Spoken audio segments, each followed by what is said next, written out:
One, and we're live. It's at times like these when the excitement builds like a V6 engine revving to maximum capacity. Welcome everyone to GPVWC Super League in 2024. There are only 2 circuits on the calendar which have hosted a round of every single GPVWC World Championship since it was established way back in the year 2000. And this place is one of those, Albert Park, Melbourne in Australia. So what better place to open the season than right here.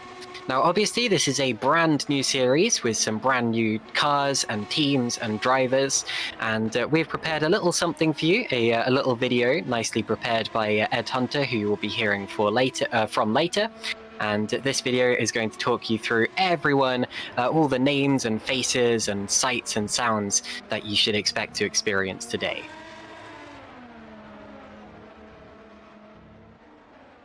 The reigning Super League Teams champions, English squad THR, are back for a second season, and along with defending that title, they're also seeking to add a driver's crown to their CV. 2022 FS1 champion Tom Stevens was the runner-up to drivers champion Jake Dennehan last season, taking 11 podiums and wins in San Marino, Spain, Canada and Brazil on the way to THR's team title. But this year with no Dennehan, Stevens is arguably the favourite to succeed him. Joining this year will be the 2020 Super League champion Adam Maguire, the Irishman fresh off a 4th place in the points for Nocturne after taking 2 wins in 2023 in Melbourne and Singapore. Edge Esports. Now run by Loic Mounier, the legendary Belgian squad took Jake Dennehan to the driver's title last season, but despite his 6 victories they missed out on a first ever team's title by just 10 points after leading going into the final round. Leading the drivers lineup will be the experienced Englishman Chris Shepherd. The 2018 FS2 runner-up had a difficult 2023 for Red Archer, scoring points only 3 times and retiring from 7 races, but despite his recent run of bad luck, he's still a quick and capable driver. Joining him will be German Mark Schluter, who did 11 races for Green Stripes last year, scoring a sensational 2nd place in only his 2nd Super League outing in Barcelona. With new ownership and 2 new drivers, can the edge be maintained? Super Venturi. Finland expects, and Super Venturi delivers. The Finns were 3rd in their Super League debut last year, and team owner, lead driver and 2022 Superlights champion Jan Grankvist got agonisingly close to the team's first win on several occasions, ultimately scoring 7 podiums on his way to 3rd. Grankvist may claim to be one of the most unlucky drivers in Super League, but none of that can disguise the strength of his performances. His teammate will once again be fellow Finn Jukka-Pekka Lalu, who was 2nd in mixed conditions at Silverstone and scored points in every race bar 1 on his way to 6th in the points. Powered by RSR. Ryan Elliott's manufacturer squad has been on an upward trajectory in Super League over the past 3 seasons, with 2023 being their best year yet after the British team finished 4th in the points. They also took a breakthrough first victory in Suzuka thanks to the efforts of Paul Tomasz Vok, who ended the season 5th in the Drivers' Championship. His countryman and teammate Daniel Stepkowski failed to finish on the podium however after taking 3 second places in 2022. He also failed to finish 4 times, and slipped down to 9th in the drivers' standings. Stepkowski and Vok are still fairly evenly matched though, and could both be at their best in their 4th season together. Nocturne.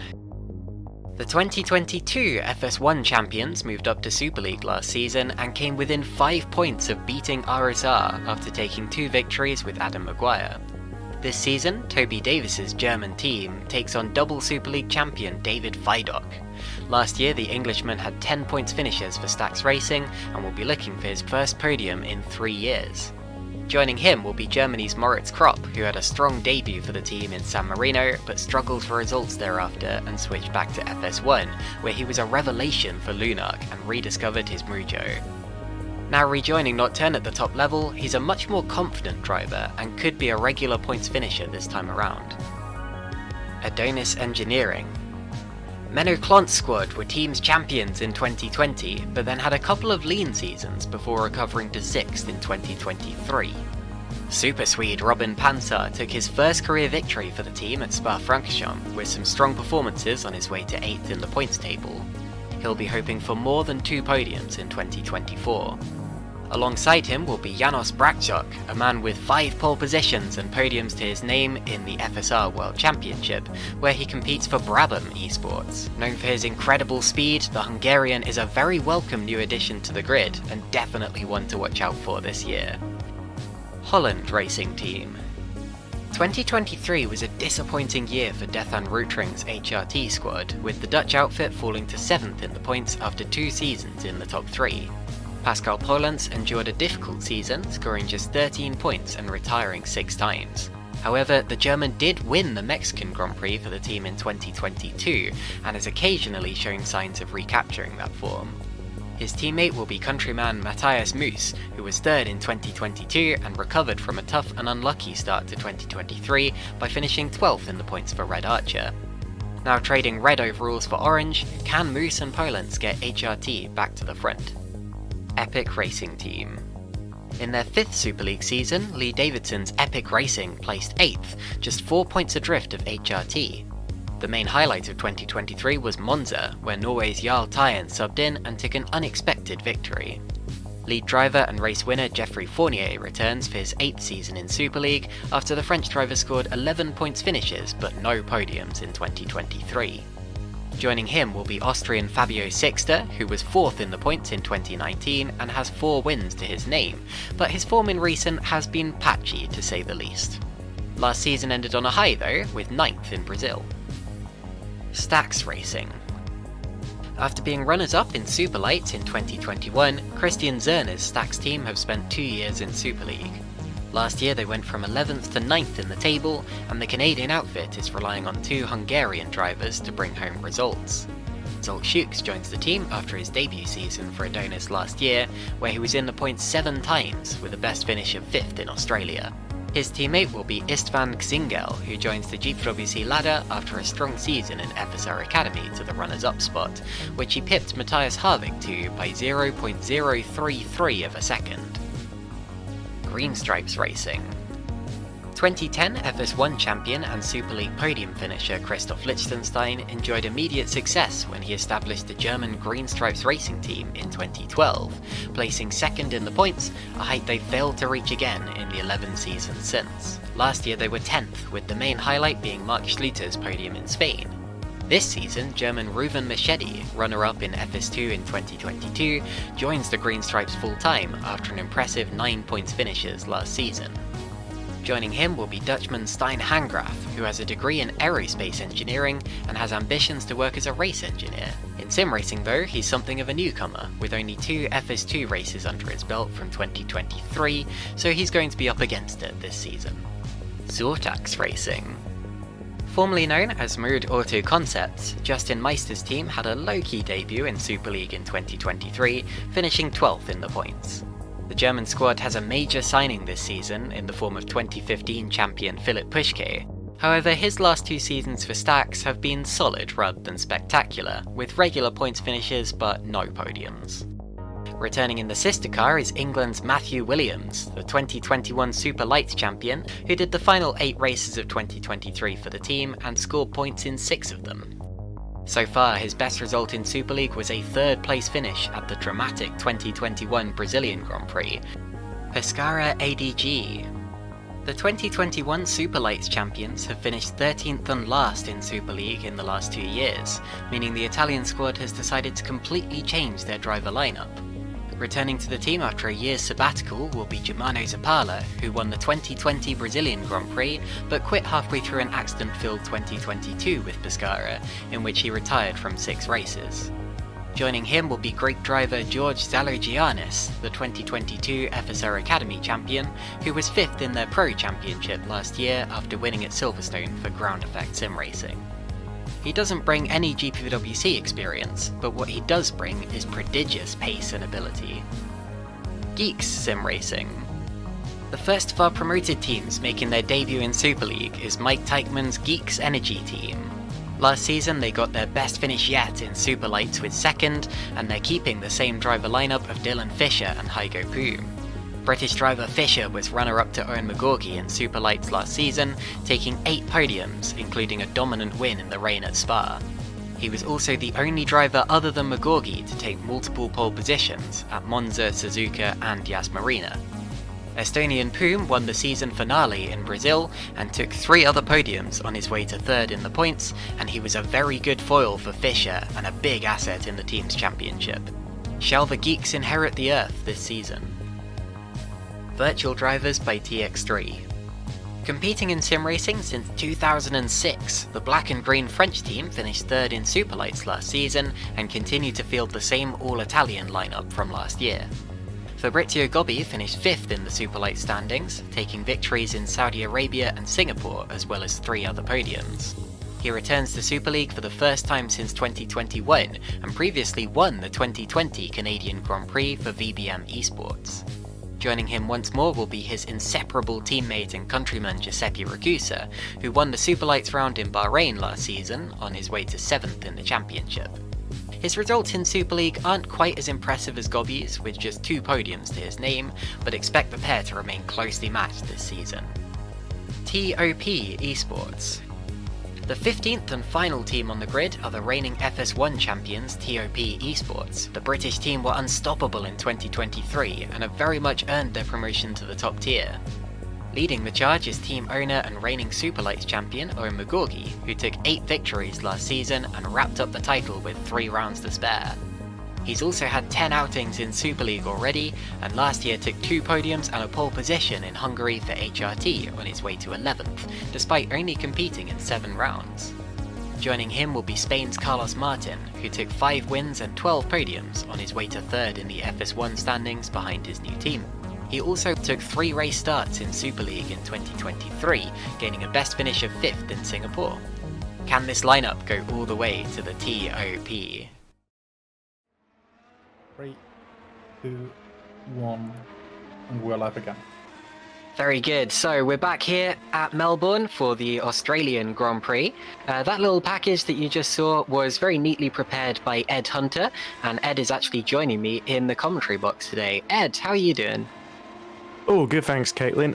I'm so glad because I had to do the ones for all the other series too, so I had to do 57 teams in total in the last couple of weeks, but it's over, the mission, the nightmare, it's over. Well, it's not a nightmare, it was a pleasure to do, actually. It just took a lot of time, and yeah, I'm glad we all got to know all 30 drivers that little bit better, of course, although we have had 1 substitution, which I think you're about to bring us on to, Caitlin. Yes, I was going to say, the problem, of course, is that by the end of the season, the grid might have completely changed, and then that'll be completely moot, but whatever. The change that you are referring to is at Powered by RSR, and this is a really big shame, actually, because Powered by RSR has been exceptional in terms of its consistency over the last 3 seasons. The last 3 seasons, it's had exactly the same driver lineup for every single race, with Tomasz Wok alongside Daniel Stepkowski, but unfortunately Stepkowski is having hardware issues with his wheel playing up, and so instead Paweł Andrzejewski is going to be racing in his place today, being the very first substitute driver ever used for Powered by RSR in Super League. Ed, pretty unexpected for the first race. Yeah, certainly, and hopefully we get to see Daniel Stepkowski back in action soon. But Andrzejewski, as far as substitutes go, he's got experience in FS1 last year, usually drives for the Polish Hyperion team, of course. And he's got some solid results, especially like a top 5, top 6s in FS2.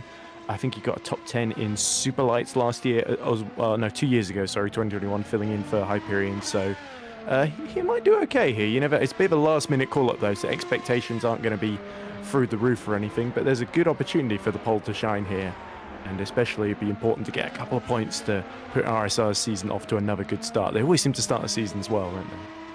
Yes, they very much do, and it's very important for them as well, because as development takes place over the course of the year, sorry, you never know quite where you're going to end up in the pecking order at the end of the season.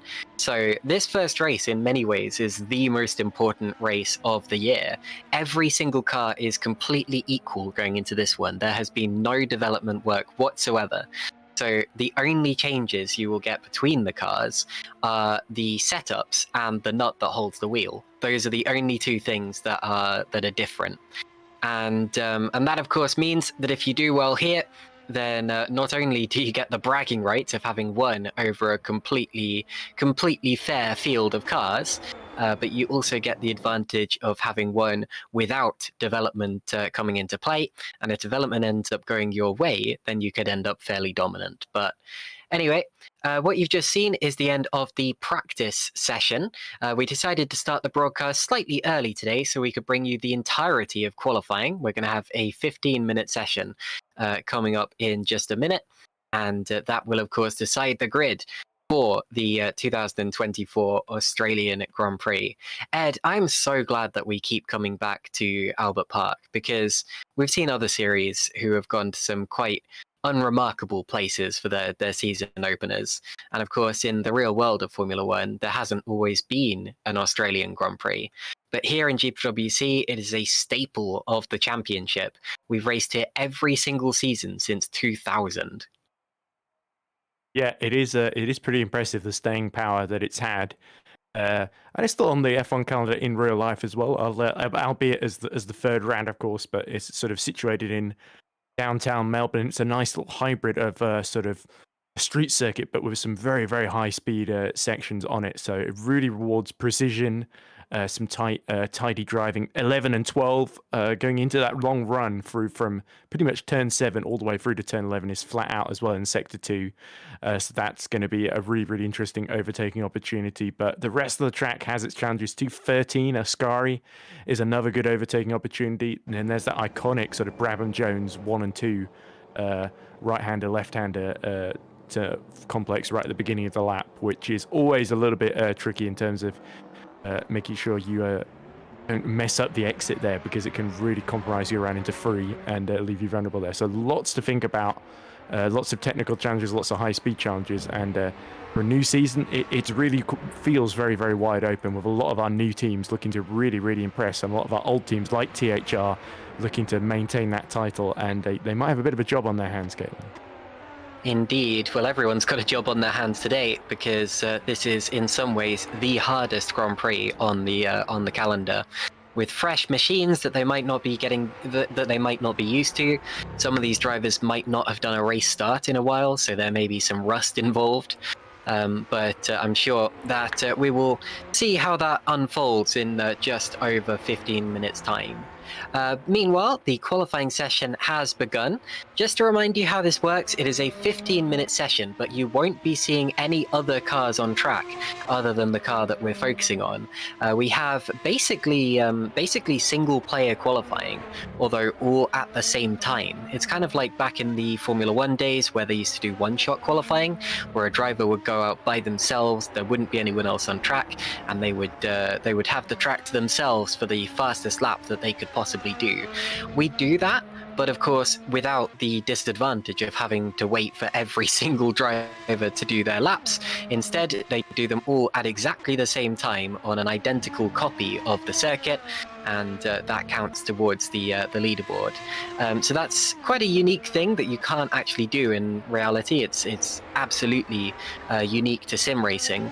And we do have a change to the format this year as well, because in previous years, the top 10 drivers from qualifying have been forced to start on the compound of tyre that they qualified on. This year, the top 15 drivers will be forced to start on those tyres. So what I'm wondering about that, Ed, is first of all, how will that affect the strategy for this? And secondly, might we expect to see more drivers attempting to qualify on medium tyres, perhaps? I think the problem is the mediums, the pace differential is such that if you put the mediums on, you're going to struggle to even qualify in the top 15 or so, and which kind of negates the need to choose which tyres to start on anyway. So you're probably better off going on the softest compound. As we look at Lalu setting up for his lap, I love the wheel rims, by the way, on this Super Venture. It looks a bit like a cartoon when you see whenever someone runs really fast and their legs turn into circles. That's what it looks like on the wheel rims of Lalu's car, and Grankvist as well for that matter, as he sets the benchmark opening time and everyone else following through as well.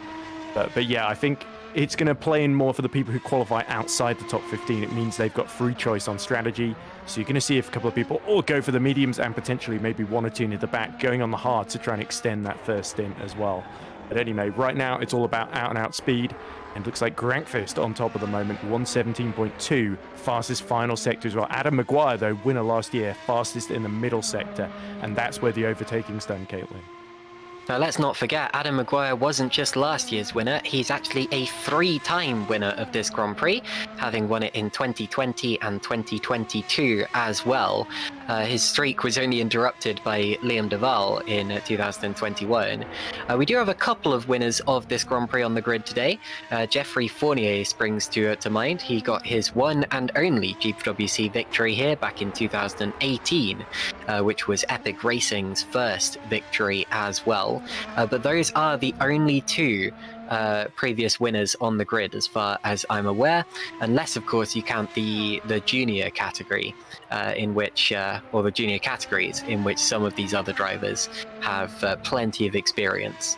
In terms of this session so far, you mentioned that Jan Grankvist is at the top of the times. He absolutely is, but there is less than 1/10 of a second in it currently between himself and Alessandro Maggio, who was very good in Super Lights and also the Super League Young Drivers Test at the end of last season.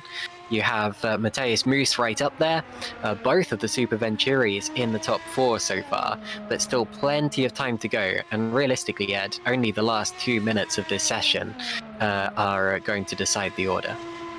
Yeah, so Maggio, of course, the reserve driver for Epic Racing, filling in for Fabio Sixter, who I think has had to pull out of the event. So let's hope we see the Austrian in action soon. But again, great to see Maggio, or the Magic Man as I like to call him, getting a chance to really prove what he can do. He's a superb qualifier, Caitlin. I always love watching Maggio at work, but he's kind of got that tiny gap to Grankvist, so it's very fine margins between the two.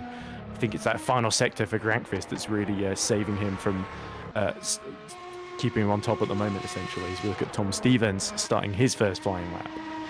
Yes, and as for Maggio, that's why he was able to race in Super Lights as well, because he is not supposed to be a full-time driver in Super League. And one thing I should note is that he actually got pole position in the Super Lights race, ahead of the eventual winner of that particular race. Only ended up in 5th place, and I have to admit I didn't see the Super Lights race, so I'm not quite sure how that happened.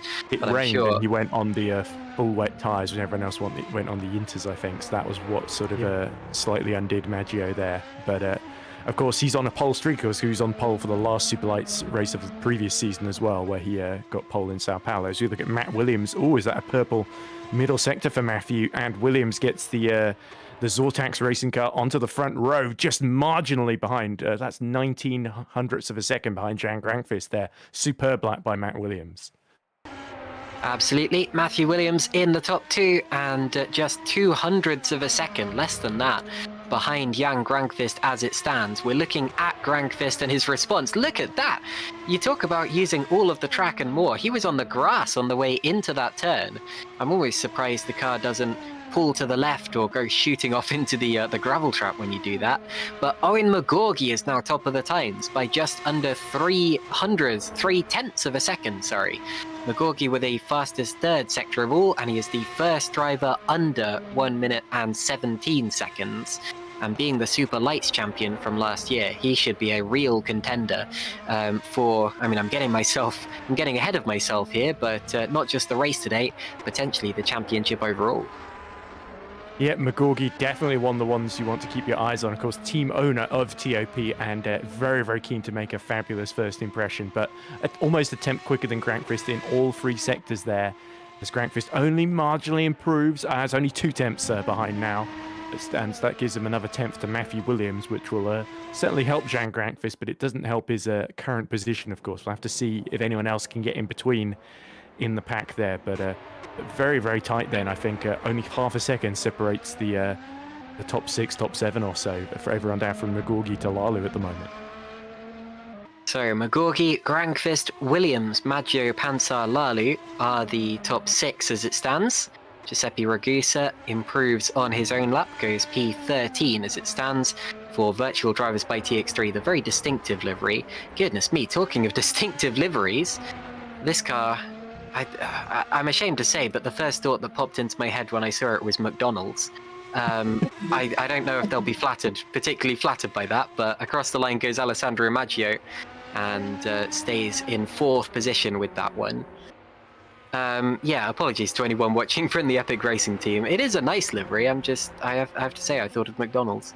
But there you go. I think I remember them. Somebody said that it was supposed to be based on older Kodak. You remember the old Kodak photography company where they'd give you the envelopes in sort of that faded orange and sort of a brownie orange and red sort of color scheme. So that's sort of what they're trying to emulate there. But yeah, certainly I think whatever colors, as long as it's yellow, Alessandro Maggio will wring the neck out of it. It seems. Of course, he drives for Valet in Super Lights, who are also a very bright shade of yellow. As we look at Polenz, of course, former winner in Mexico 2022, trying to get off of the final couple of rows of the grid, and up to 16th he goes. So decent lap for the HRT driver there, and the Dutchman just behind David Feidock. Let's not overlook Fabrizio Gobbi, who's put his car up in 5th position now. Here is Zolt Schukes. Now, Zolt has raced in Super League before. He did last season for Adonis Engineering. Showed some potential from time to time, but was inconsistent. And he goes 19th place as it stands. And we're now approaching the final... Whoopsie daisy. Okay, well, that's okay, just so long as you can get it back to the pit lane. You can't escape from the session on track. You have to get it back to the pits. So if you have a little wiggle like that, it's no big deal, but you don't want to be taking bits off your car, because that could potentially stop you from being able to set another lap. And talking of another lap, Ed, here we see a full flying lap by the look of it from our session leader. Yep, here we go. So Magorgi desperate to extend his advantage. I loved how Zooks opened the DRS immediately after that moment, as if nothing happened there. But into turn 3, 4, and into Whiteford, turn 5, coming up for Owen Magorgi, as we cut back to Matthew Williams, who's again on a personal best in the first 2 sectors, powering towards the line in that black and red Zortax car. What can the Englishman do here? Of course, a former podium finisher in Super League. He stays 3rd, a 10th behind Jan Grankvist then. Now, it's worth noting that we haven't yet seen a lap from Tom Stevens, who is considered by many to be the favourite for this series. He is actually out on track right now, so we're waiting to see his first flying lap. The same can be said for Ruben Machedi, Pavel Andrzejewski, Chris Shepard and Stein Hangraf in his Super League debut. Here is Jukka-Pekka Lalu in the rather nicely liveried Super Venturi car. And you're right, the wheels going around, they do kind of look like a cartoon character spinning the legs. But I quite like that effect. It's certainly eye-catching for sure.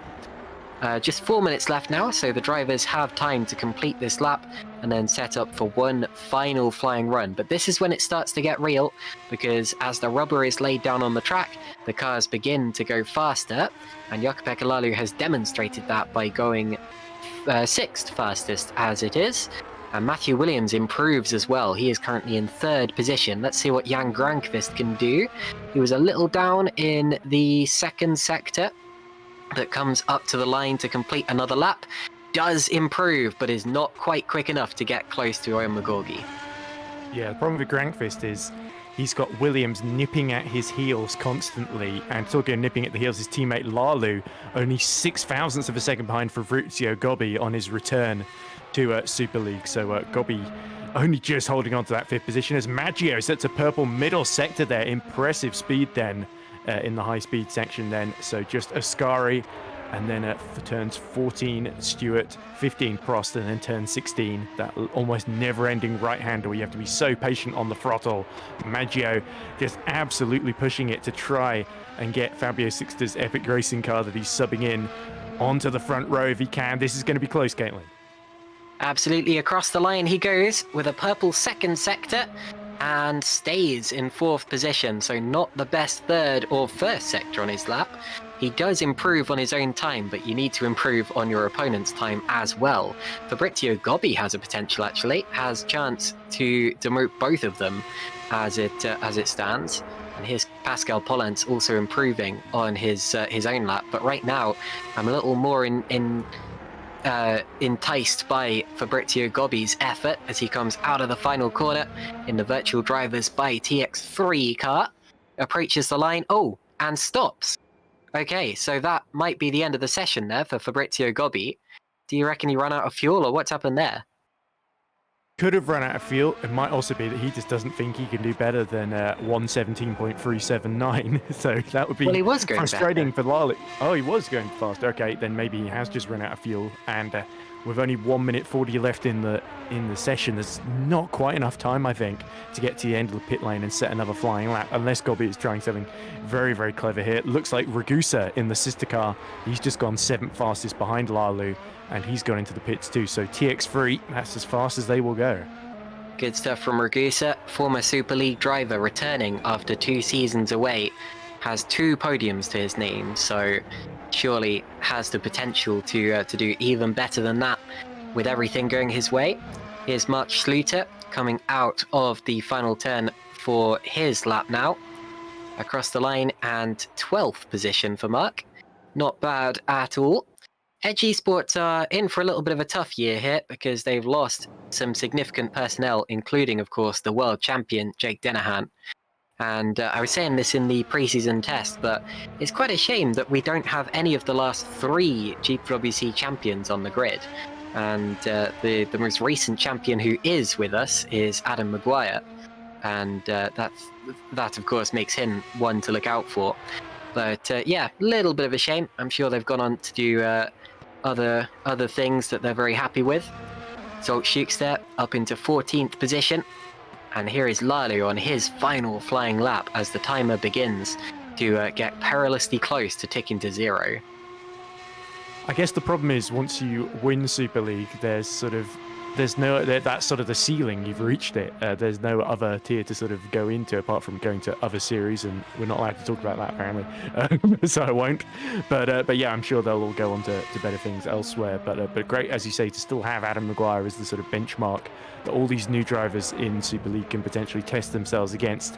Looks like Lalu not quite improving. He's a couple of attempts down, but Magorgi still absolutely flying in the first sector. And here's his teammate Martin. He fancies breaking into the top 10 here on his final effort. Martin improving in the first sector, that is, so he needs to find something in the third. Magorgi, meanwhile, is on an absolute flyer. This is feeling very Verstappen-esque, where you know who's going to get pole, and you just have to work out by how much. Jan Grankvist, of course, is on a lap, so we'll beg to differ, but we'll have to wait and see how he does on that one. Across the line comes Carlos Martin, and goes P4. Very good lap from Carlos, very good indeed. Here is Owen Magorgi, almost definitely has pole position in his grasp now. Out of the final corner, this will be one last improvement just to rub it in. And look at that, it's a big improvement. It's a 116.783. He spins past the finish line, and he will be absolutely ecstatic with that, because that is pole position now. That's confirmed. Jan Grankvist is in the pits, as is everyone else in the top 10. And that is a rather worrying, rather massive pole position for an equal cars race, Ed. It certainly is, and that's the Magorgi factor. We saw it in Super Lights last season, winning that championship with 3 rounds left to spare. Even with a damaged car in Singapore, I was great to commentate on that drive because Magorgi did such an excellent job, and he's just carried on, hasn't he? And only man in the 116s, and by 3 tenths there. That's quite a margin. Grankvist, Williams, Martin, Maggio, they've all got their work cut out to try and get on top of him today.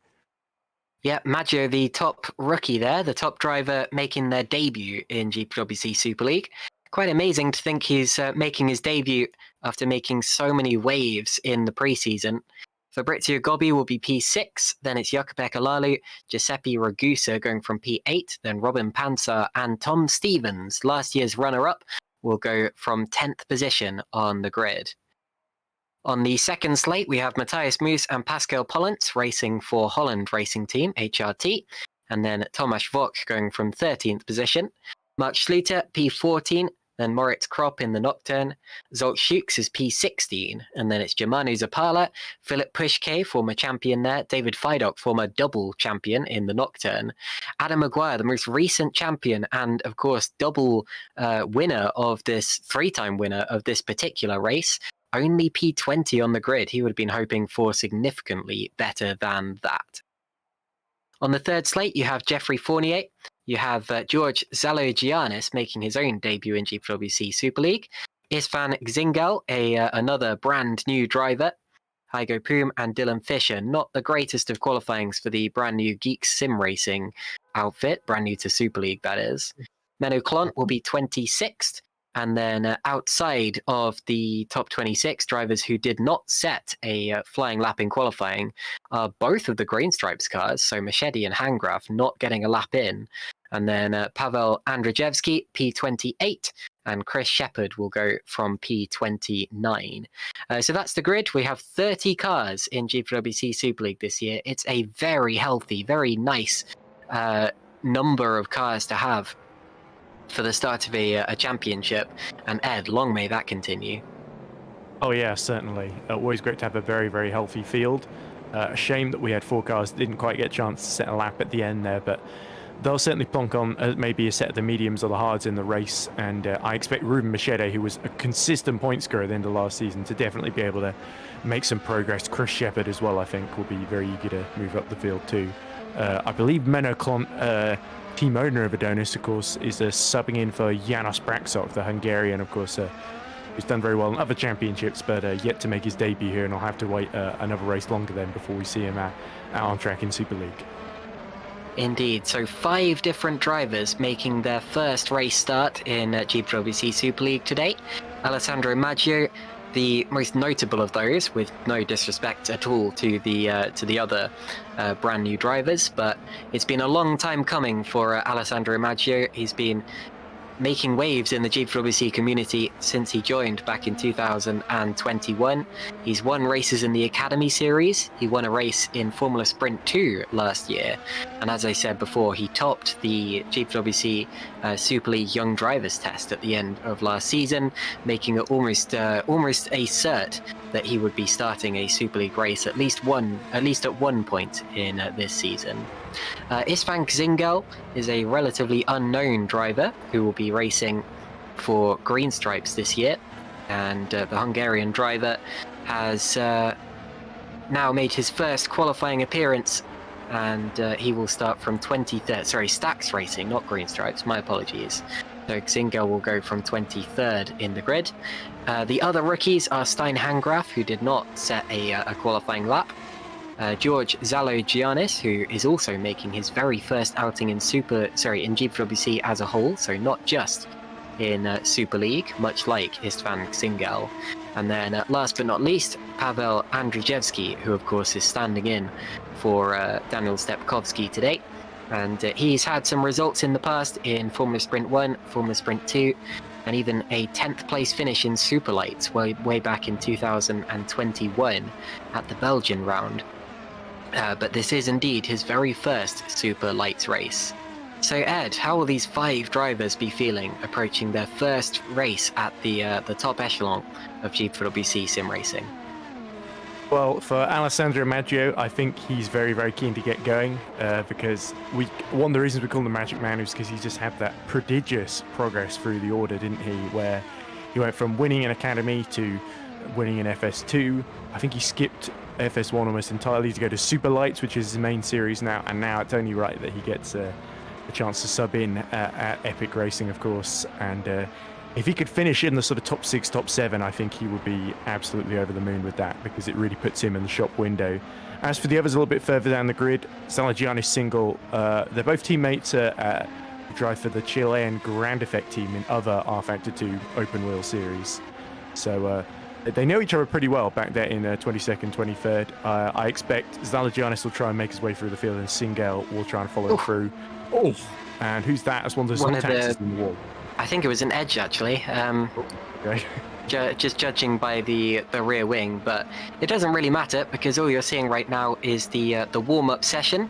So we have just over 6.5 minutes to go now, where the drivers are lapping as they will, and it does not matter at all in terms of their starting order or how the race is going to go. Of course, psychologically it might have an effect. It might get the drivers in the mood for racing, just get them ready for how their car is going to feel at the start of the race. But of course, the times mean absolutely nothing. They won't win you points or anything like that. So why not have a little bit of an accident? Better to get it out of the way now than to crash at the start of the race, eh? Yeah, certainly. Get it out of your system, as it were. And certainly it was interesting watching Superlights on Tuesday, because Alex Lahou, who had, I said in the preview for Superlight, well, I didn't say, I got Ross McIntyre to say it for me in the script I'd written for him. We sort of mentioned that he had a reputation from the FS1 season I commentated on last year of where he would either sort of do very, very well or unfortunately bin it. And we were all expecting him to hit some sort of trouble, and he actually just kept it completely clean in very, very treacherous conditions with Joseph Hurley all over the back of him pretty much the entire race. So it only takes one good drive for someone to completely disprove their reputation as well. So it doesn't matter if you crash every lap in the warm-up. If you drive, let's say, 70, 60 odd perfect laps in the race, that's more than enough to get to the end without crashing. So, yeah, but in terms of the strategy here, that's what this is really going to come down to now. I think the tyres they're going to prefer are, obviously, top 15 will all start on the soft tyres, and then those outside the top 15, so Zooks onwards, are going to be looking at the mediums, I think, potentially, and they're seeing how long they can stretch them. So Ed, what are we expecting strategy-wise? Because I've never considered this to be a particularly high-wear circuit, so are one-stops the way to go?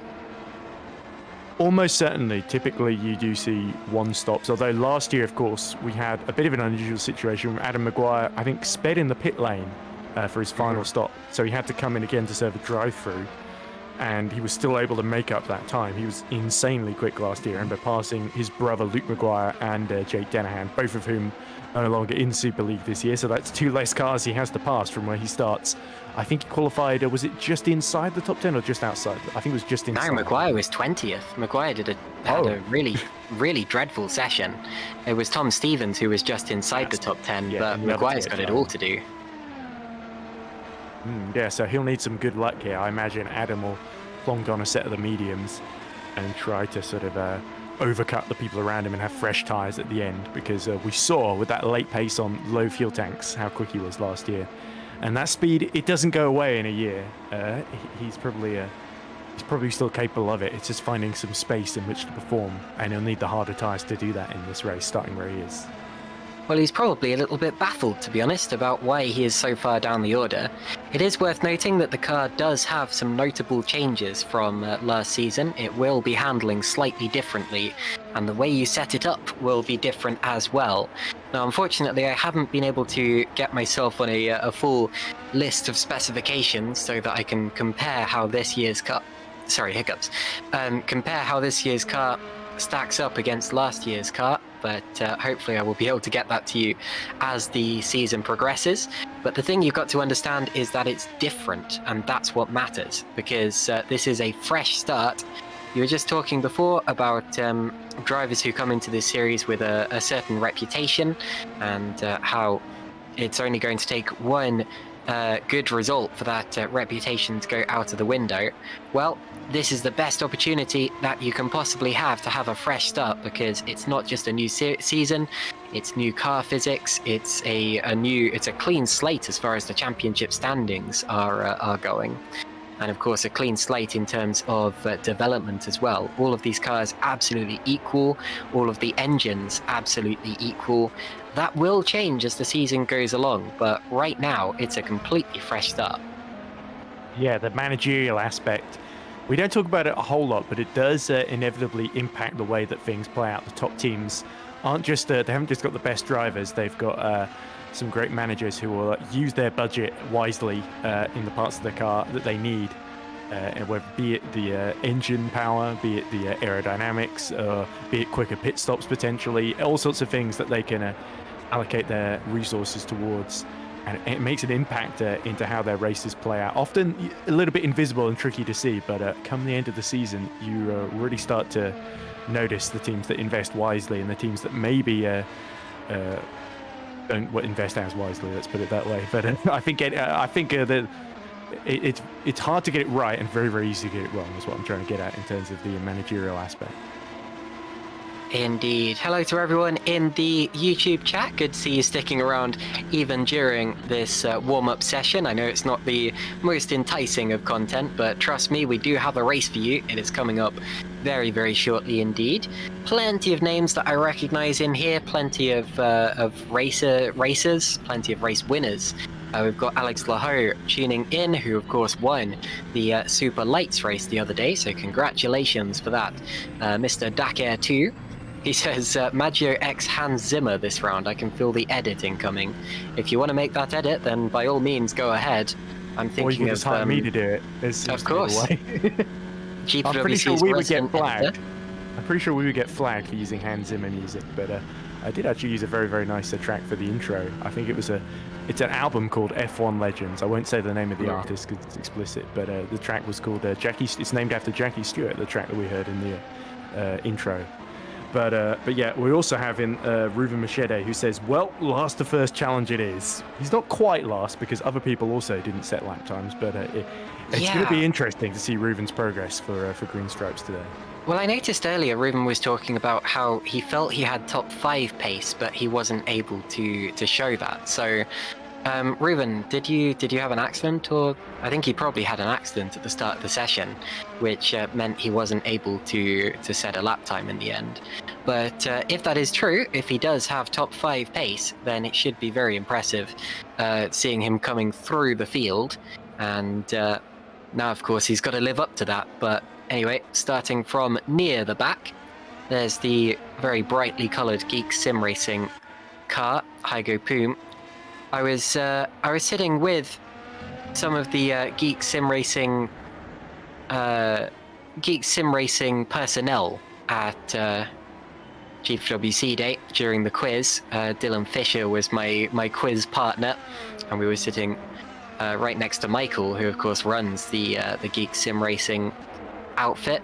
Very, very nice guys, very much deserve their place in GPVWC Super League, but unfortunately didn't have the best of qualifying sessions there, and we'll need some good luck as far as the race goes. But yes, I do wish the Geeks drivers the best of luck today from where they are. Hygo Poom as well. Me and Hygo go way back. We've been racing each other since about 2018. But anyway, time for talk is over. The checkered flag is out on the warm-up session, and we just have to wait a few more seconds for the session to change within the game, and the drivers will be heading out for the formation lap before the start of this Australian Grand Prix of 2024. Yeah, it will be interesting to see if Geeks Energy can save the race with their strategy. As we said, Mike Teichmann, very, very likable guy, and he's racing in FS2 this season as well. So great to see all hands on deck, really, at Geeks Energy. But Dylan Fisher, Hygo Poom, they both got some decent results in Super League in the past couple of years. They substituted a couple of races last year. I think Dylan got a couple of top 10s as well, and I think Hygo got a top 10 somewhere as well. So it'll be interesting to see if that experience comes in handy here. Now they're making their sort of full season debuts, essentially, even if it's not their outright debut. But yeah, at the front, I think all eyes on McGorgy and Grankvist, really. Absolutely. It's a bigger grid this year than last year. The trouble last year was that we had a couple of teams who pulled out after the preseason, basically after the preseason test. And as a result, we weren't able to, just before the preseason test, yeah. So as a result, we weren't able to replace them before the start of the season. As a result of that, we ended up with 26 cars for the majority of the year. Today, we have a grand total of 30, and it's a full house as well. So if you do find yourself at the back, that's 4 more cars that you have to fight your way through. It leaves open the potential of heavy traffic as well if you end up lapping people. So that might come into play further into the race. And it's also worth noting that it's bright and sunny here today at Albert Park. We've had quite heavy rain here in the past. It isn't uncommon to see basically typhoon conditions here in Melbourne, but the brightness and the sunniness of this race should mean that we get a relatively straightforward Grand Prix, and one that is all down to the drivers and the teams and the strategy rather than blind chance. So Ed, I am really looking forward to this. Honestly, the whole winter I've been thinking about GPVWC Super League. And I'm so looking forward to calling Lights Out for the first time because, oh my goodness, it's back.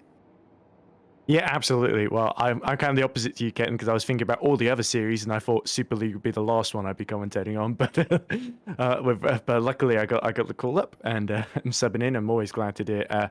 You mentioned 30 cars, 30 brilliant drivers who are all have achieved something of note in sim racing. From everyone up to Omagorgi all the way down to I think is it Handgraf or Shepard that make up the back row, isn't it? Handgraf, of course, a complete rookie.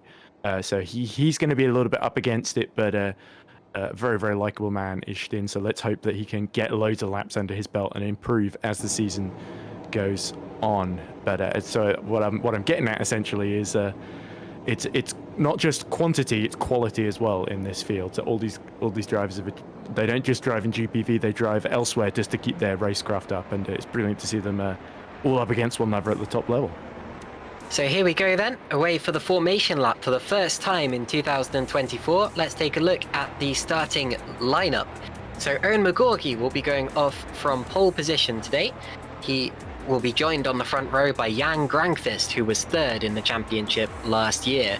Third place will be Matthew Williams, and then it's Carlos Martin, and you can see the next four. You have Alessandro Maggio, top rookie there, Fabrizio Gobbi, P6, Jukka-Pekka Lalu, and Giuseppe Ragusa.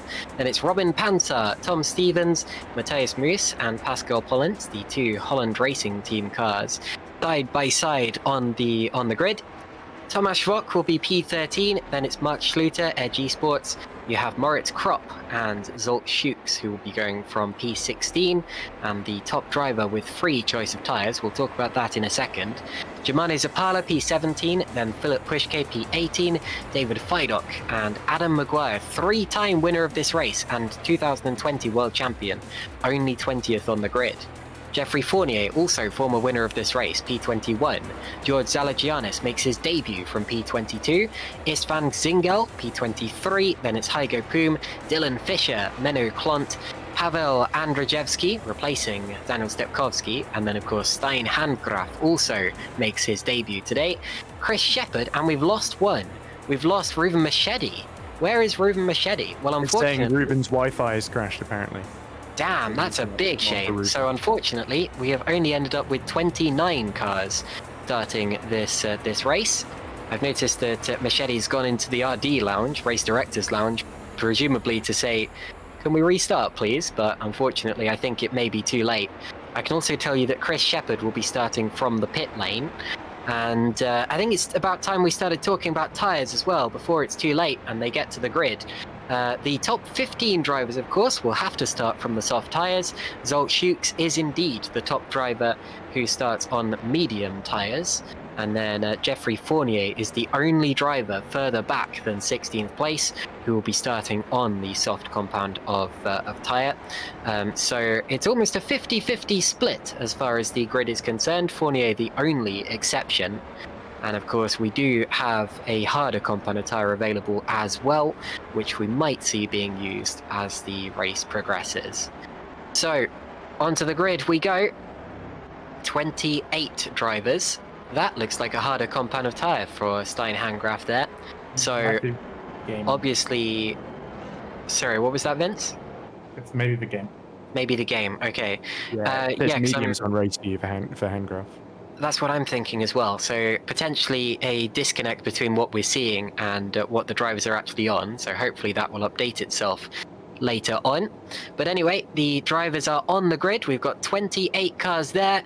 Chris Shepard in the pits. And we wait for those 5 red lights to illuminate, and when they extinguish, we will be underway for GPVWC Super League in 2024, and it's go! What can McGorgy do heading down to turn 1? Well, it looks as if he's got a great start. So Grangqvist, not quite so good. He's got Williams and Martin all over his tail.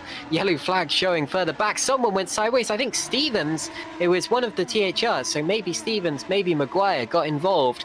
I think Stevens is okay. Sideways into turn 1, and look at Matthew Williams, Zortak up alongside Carlos Martin. TOP have 2 of their cars in the top 3. Matthew Williams all over the back of Carlos Martin, and it's McGorgy, Grangqvist, Martin, Williams, and Gobbi. And yes, I think you're right. It looks as if one of the drivers affected by that opening lap incident was Isvan Gzingel. He appears to be out of the race, so unfortunately his debut ends early. George Zaligianis also showing up in red on my screen, so 2 of the rookies out on the very first lap. Yeah, that's frustrating for them, teammates as well, so it's very likely maybe that those 2 retirements are interconnected in some way. Which is a big shame for them. They would have wanted to last a bit longer here. As we see, lots of shuffling down the back end. Looks like Krop and Fidok in trouble.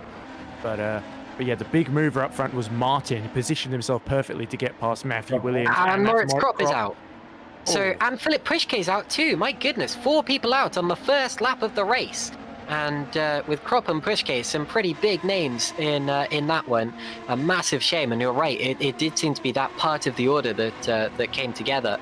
I wouldn't be surprised if there was an accident that took place down there, because David Fidok was definitely affected as well. He's in 23rd position. So only 25 cars complete the first lap of the race from the 29 that started and the 30 that completed the qualifying session.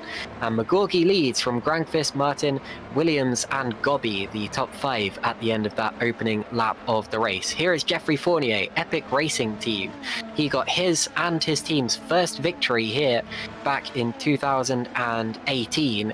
Dust being kicked up ahead of him, but the cars seem to be handling that quite well. They don't seem to be affected by putting wheels on the grass heading into that first corner. They get away with it relatively well.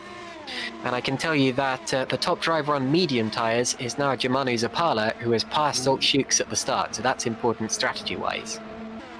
It definitely is. So Zapala, who the last time he was here, he actually qualified on the front row. I think it was just behind Burst's Jene Simoncic, of course.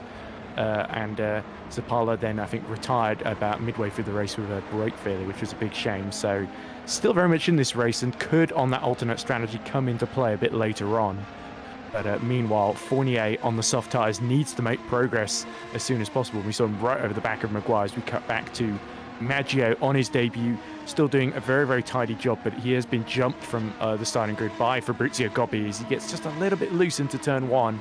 And Maggio, could he come under threat from the more experienced Tom Stevens, who is one of the favourites going into this season for THR, currently holding off Lala and Raguzza very, very convincingly then. So there's a big... they're all the bread in a TX3 sandwich at the moment, from 5th all the way through to 9th then. So these 3 really ought to try and escape if they can.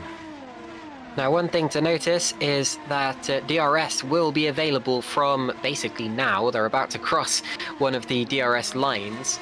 It looks like, yeah, there you go. You see the rear wing open on the back of Alessandro Maggio's car. Of course, in the real world of Formula 1, they've now made it so that DRS is available from the 2nd lap of competition. Here it is still the 3rd lap, as in the good old days.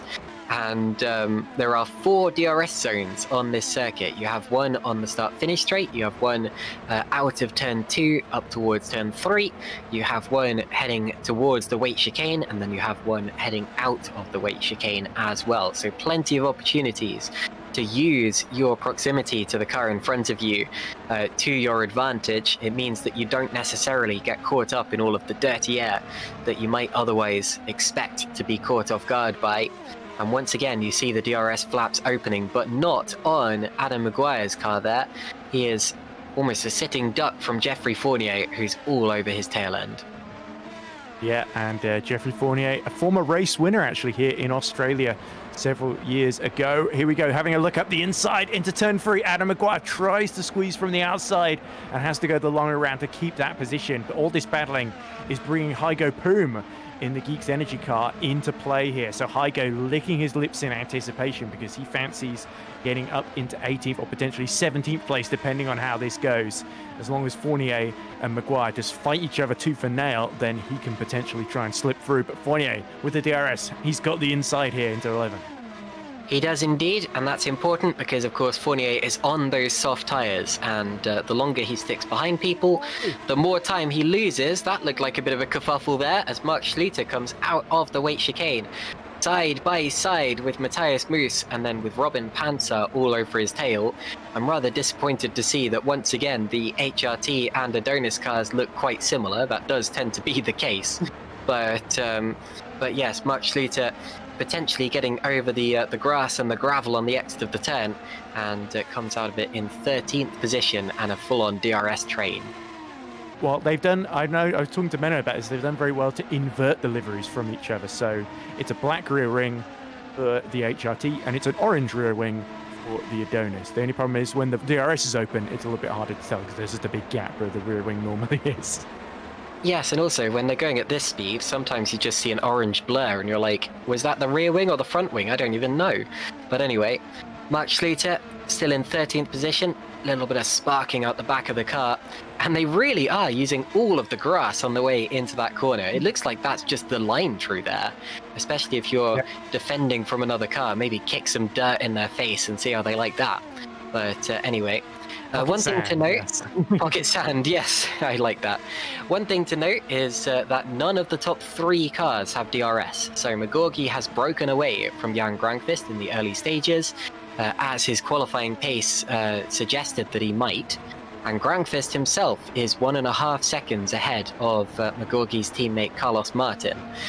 So none of those 3 cars have DRS, and the top car that does is the Zortax racing car that you're looking at right now, Matthew Williams in 4th position. Yeah, Williams being jumped at the start here has really cost him because he's had to stick to the pace of Carlos Martin, who's clearly not quite as quick as the top 2 here.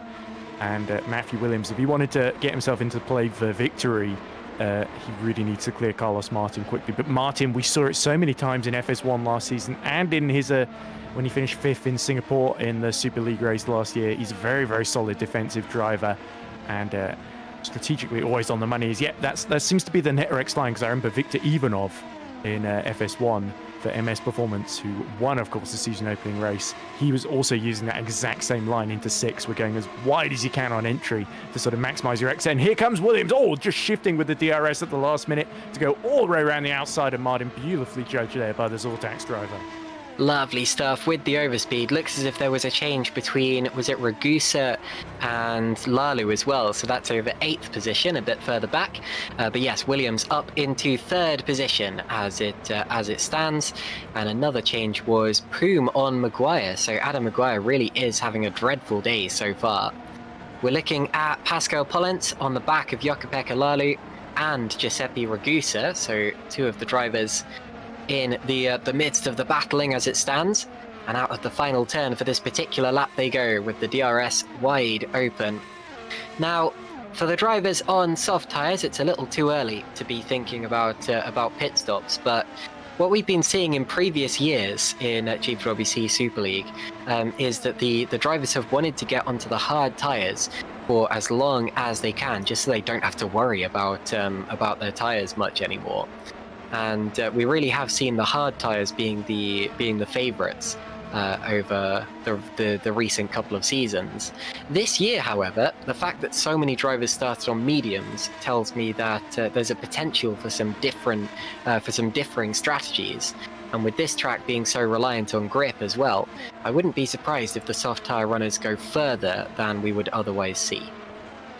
Yeah, and there we go. Crucially, Carlos Martin, when he got the DRS, not quite able to get back in front then of Matthew Williams. So Williams building just enough of a gap to defend into turn 11, much of the frustration of the Spaniard behind him. The rear wing says don't send it, but unfortunately Matthew Williams has long since licked the stamp and sent it, and is now trying to make hay while the sun shines as we cut back to Fournier. And something seems to have happened here, Gately. Yep, so we're taking a look back at the start of the race. This is taking it back a little bit. And we should hopefully see what happened into turn 1. I definitely saw one of the THR cars going sideways. I assume it was Adam Maguire. We're going to look on board with Jeffrey Fournier down into turn 1. And it was Fournier who went sideways. So Fournier, and it looks as if, oh my goodness. So that is how George Zalagianis hit him, yes. Yeah, and so that's where losing his wheel as well. So that's where Zalagianis' wheel got ripped from his car. Now, I have a bad feeling that he's been hit, right from behind, and that was one of the Geeks cars, so either Poom or Fisher, who got into the back of Zalagianis' car, and that was no fault of the Pescara ADG rookie. Now we're looking a bit further ahead. Remember, Moritz Kropp is also out of the race. He is one of the Nocturne drivers that you can see on your screen. And we're about to see how that... Goodness me! And that is the cardinal sin of motor racing. He has taken out his teammate by getting right up over the curb. And you see Moritz Kropp's absolutely wrecked car in the background. And a Geeks car as well coming through without a front wing. And as much as I am a big fan of David Feidock, and as much as I'm actually quite good friends with David Feidock, I have to say that was all on him, and he's completely screwed over Philip Pushke in that one as well. Yeah, Pushke was trying to go to the outside to try and avoid the incident, and unfortunately ended up becoming part of it. Like you say, Feidock, I think, was actually trying to avoid his teammate by going that far to the inside and didn't realise the curb was going to launch him that high. From that point on, he'd lost control, so...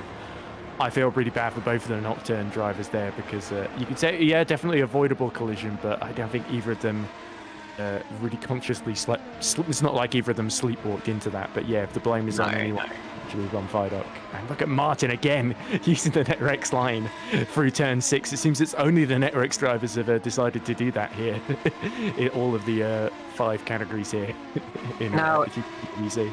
I'm afraid we've lost another one. Matthias Moos has retired from the race, and I've noticed as well that Mark Schluter is in the pit lane, so I'm hoping those two can come together. The 13th, weren't they? And Moose got a really bad run, a couple of laps through turn 12, and that was why there was that big train behind Moose, so...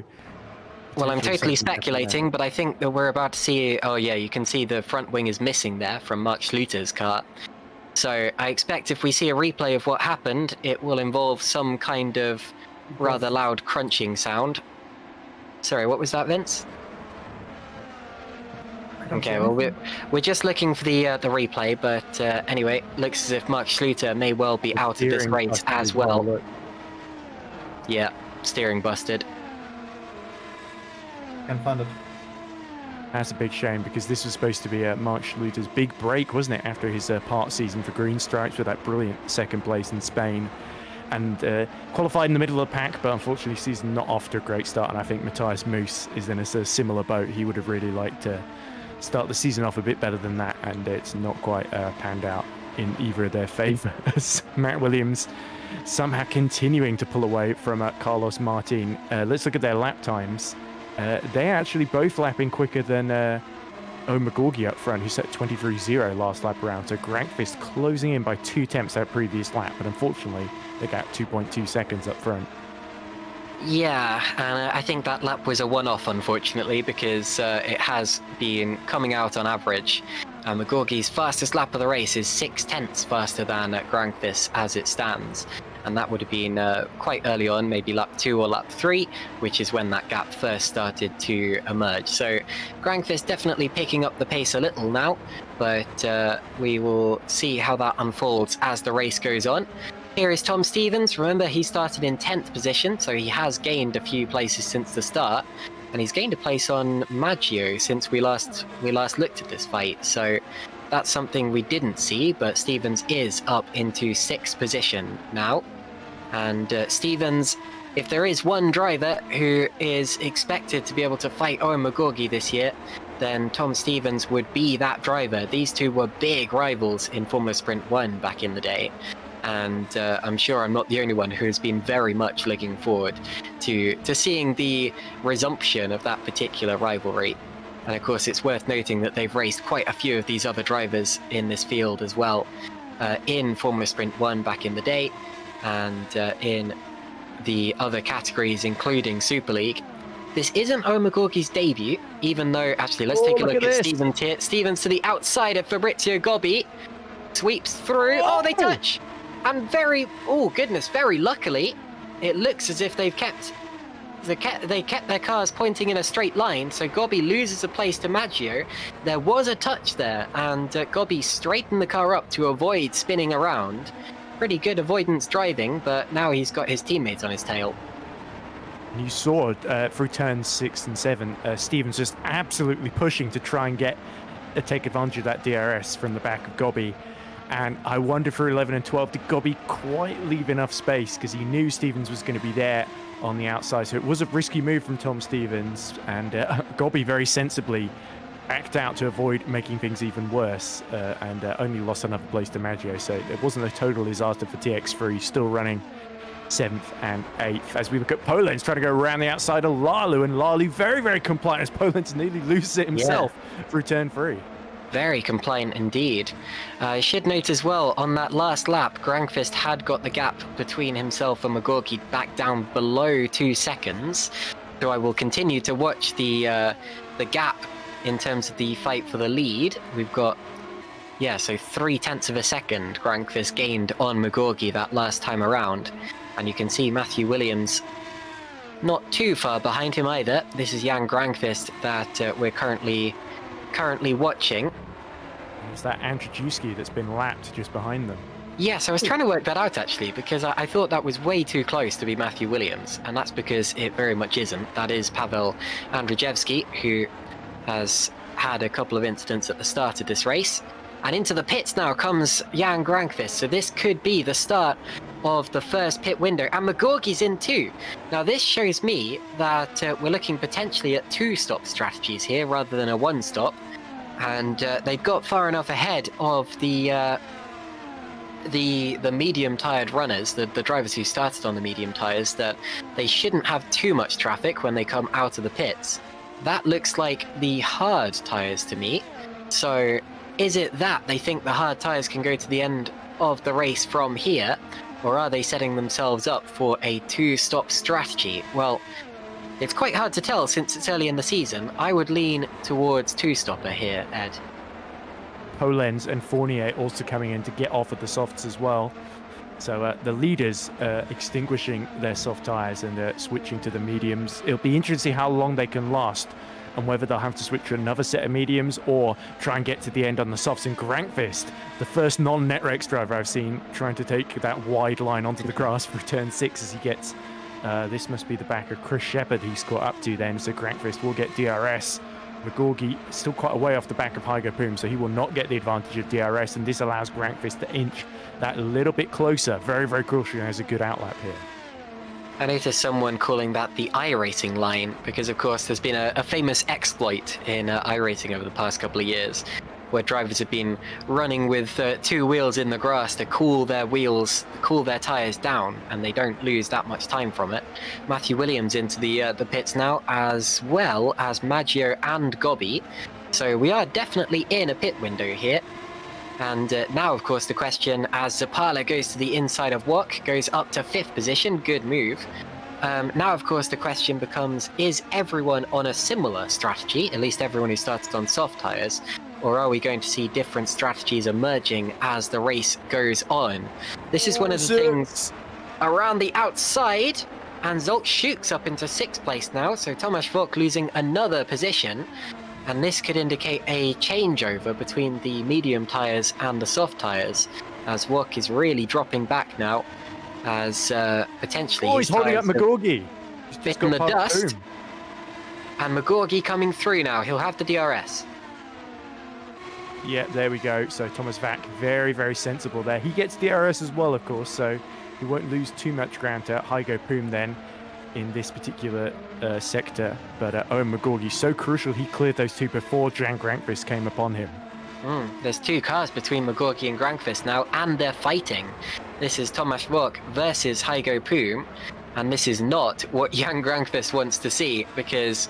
well, first of all, they are not obliged to get out of the way. They won't be getting blue flags because they're on the same lap. And second of all, they won't even feel like it's necessary to get out of the way, except Tomasz Vok will, because he's in the pits. Jukka-Pekka Lalu is in, Giuseppe Ragusa is in, Carlos Martin in from the lead.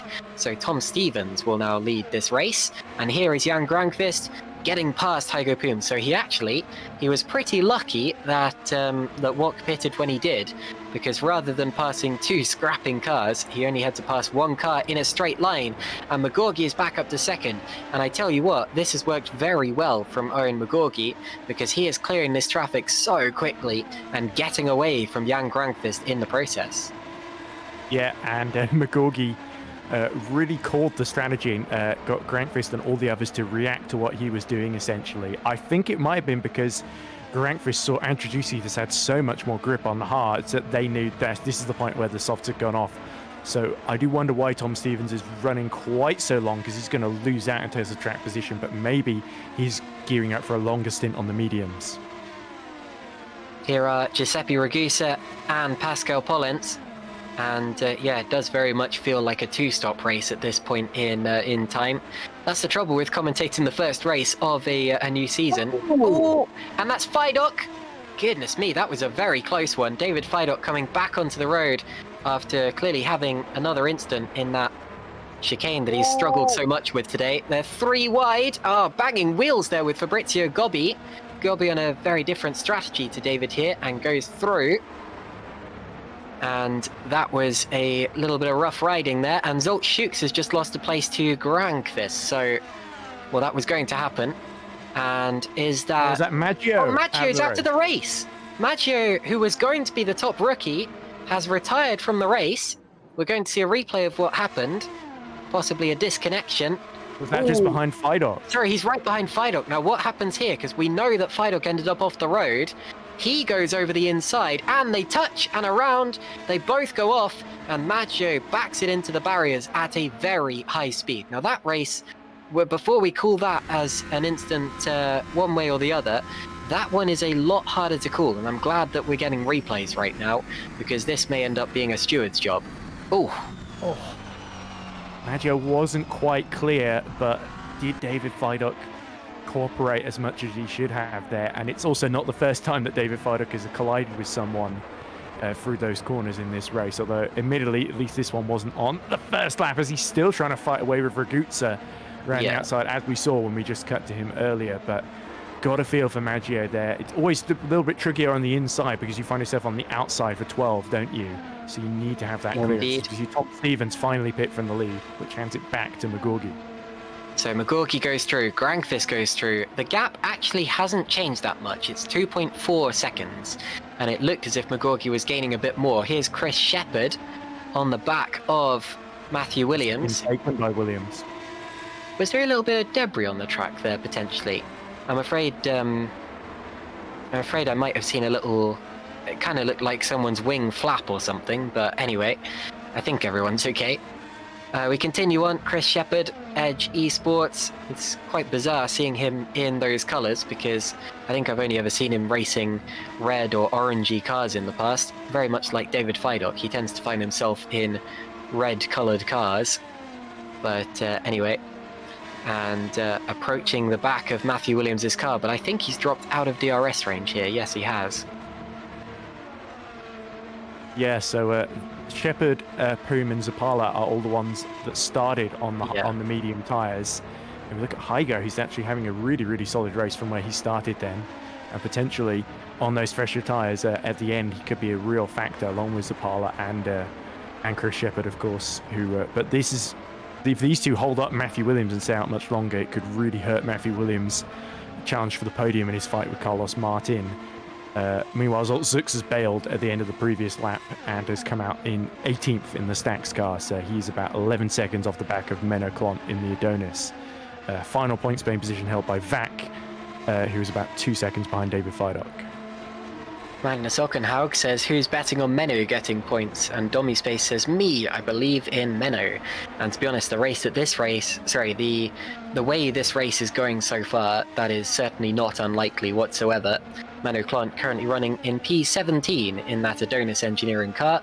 Of course, Menno runs the Adonis Engineering team, as well as GPVWC Academy, who run in FS2. Here's Jakub Lali on the back of Stein Handgraf, and even more grass being kicked up into the air there as they approach that third DRS zone. And here we go. This is a chance for Jakub Lalu, who will go through on the inside, and luckily they won't have to go side by side through the weight chicane, because we've seen how that can end. It's not exactly an easy place. Yeah, and Handgraf, who started at the very back of the grid, remember, is another of those on the starting on the mediums and doing a longer first stint as Robin Panzer. Oh, somehow manages to avoid going into the wall there, but loses a position to Fabrizio Gobbi there. So Panzer, scary moment for the Super Swede there. But I was just going to say, Handgraf, best of the rookies at the moment in 11th position. And he's really making this strategy work for him so far, and very sensible not to fight too hard against Lalu on much fresher tyres. Very true indeed. Stein Handgraf, you see he is, well actually ignore that stops graphic because it was not entirely representative. That shows a bit of a better story, because you can see by how many places Prüm, Zapala, Shepherd, Handgraf, etc. have gained that they are yet to make their first pit stops.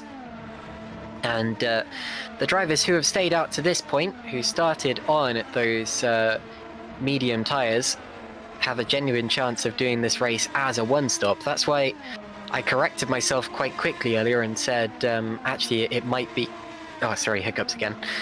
It might be that the drivers who started on soft tyres have different strategies amongst them, but the drivers who started on mediums are very much forced into an alternate strategy. And that was a pretty good move there from Fabrizio Gobbi. Got to the outside of Handgraf, but managed to get his nose ahead before the weight chicane.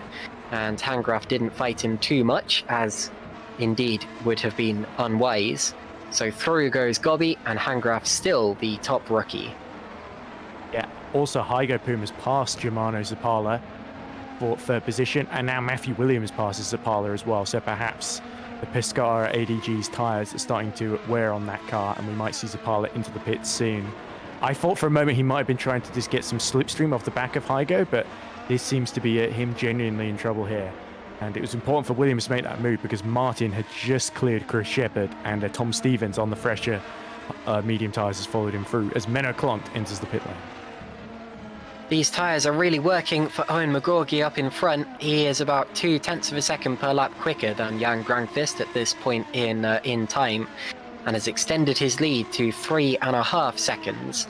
So even after clearing the traffic, there's still opportunities for McGorgy to pull away, and he's been doing that very nicely. Williams, meanwhile, has got ahead of Hygo Prüm, so not necessarily, I mean, it is for position, it's not necessarily for net position, but it's still an important move to make, and he will begin to get away from those two drivers still yet to make their first pit stop. Williams still putting in those quick personal best sector times, and still Prüm and Zapala stay out, attempting to go as long as they can to make that one stop more and more viable.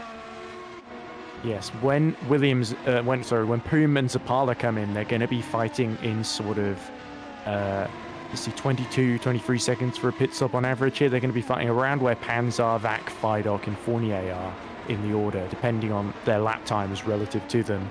So it was crucial for Matt Williams to clear them, because now he's got loads of clear track to play with. And there we go, fastest personal best middle sector on that previous lap, using DRS to pass Hygo. And this is really going to help him fighting against Martin, because potentially if he'd got stuck behind them, Martin would have closed that 2-second gap inexorably, very, very quickly. And now Matt Williams, he's got third place to himself, but potentially if anything happens up front, he could come into that victory conversation, because he's definitely got the pace to potentially challenge Granqvist at the very least. Very nice word there, inexorably. I would have got 10 house points for that back in primary school. Here we go. Robin Panzer, rear wing open, gets alongside Stein Handgraf and will go through on the outside. And once again, Handgraf knows when he's beaten. I think that for a rookie, for someone driving his first race, he is doing a good job here. And still within the points, obviously still has to make a pit stop. But even that won't necessarily put him down and out of contention, because of course he will then have those fresher tyres. Talking of points, they go down to 15th position, and Jeffrey Fournier has just taken the last points-paying position away from David Fidok. And this is Chris Shepherd making his first stop as an Edge Esports driver. So he will drop out of the top 10 as it stands, putting Fabrizio Gobbi back into that conversation. We're nearing the halfway point in this race now, and still we're yet to see quite how the strategy will shake out, whether the drivers on hard tyres, or how long the drivers on hard tyres are going to attempt to run. So we've got to remain vigilant and open to all possibilities. Here is Carlos Martin. Oh, and they're 3 wide now with Tom Stevens on the outside. Is it going to be a double overtake into the weight chicane? Oh, well, he found himself on the inside, but Oh! Martin is able, and he's gonna, they rub wheels on the exit of the corner, and he is gonna get it. Look at that, amazing racing from Tom Stevens. Martin's still not ready to let him go. There he goes, look at that. Great racing from Tom Stevens, a double overtake in about 3 corners. I got horrible flashbacks to Stevens versus Gobby there, but luckily Carlos Martin left just enough space. Unfortunately, it sent him onto the grass on exit, so he didn't get a great run, and that allowed Stevens to complete the move there. But great opportunism from Tom Stevens. That's why he won so many races last season. He always put his car in the right position in those sorts of wheel-to-wheel battles. Even the likes of Jake Dennehan struggled fighting against Tom Stevens last year, so Carlos Martin discovering it firsthand for himself, and now that's a net 4th place in this race that's been taken away from him. So Carlos will have to keep Tom Stevens very, very honest, because now Stevens could be a threat to Matt Williams in the battle for 3rd. That was opportunism as well. I don't think Stevens would have got quite the same chance if they hadn't been overtaking Germano Zapala as it was. But to go 3 wide into one of the most difficult sections of the track, a real accident black spot, is bravery to the max, and that's why Tom Stevens is so good, because he is opportunistic, and even though he isn't always the fastest driver in qualifying, he is absolutely a racer, and on days like today, that's going to help him inexorably. I will use that word as well. So.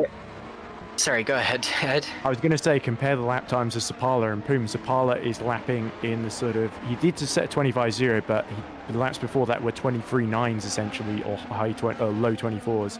Igo Poom lapping in the mid 23s still, so he's only about a second lap off the pace of the leaders in this race, having been out on those tyres for 22 laps. So Igo doing an excellent job. As Zapala, his tyres have cried enough, and that's him into the pit lane. Alex Lahore in the chat saying, I saw that from Carlos's point of view. Crazy scary. Yeah, you don't want to find yourself in the middle going into that corner. That would have been scary. Zapala is indeed in the pits. Will temporarily drop out of the points. Might stay 15th actually. So yeah, so that's going to put him in a good position for the rest of the race. Carvalho says Poom as well. Yes, indeed. Rodrigo Carvalho says Stevens has guts of steel to make such a move. Indeed, I echo those words. Stevens, meanwhile, has now got up past Igo Poom, so gets closer to those net top 3.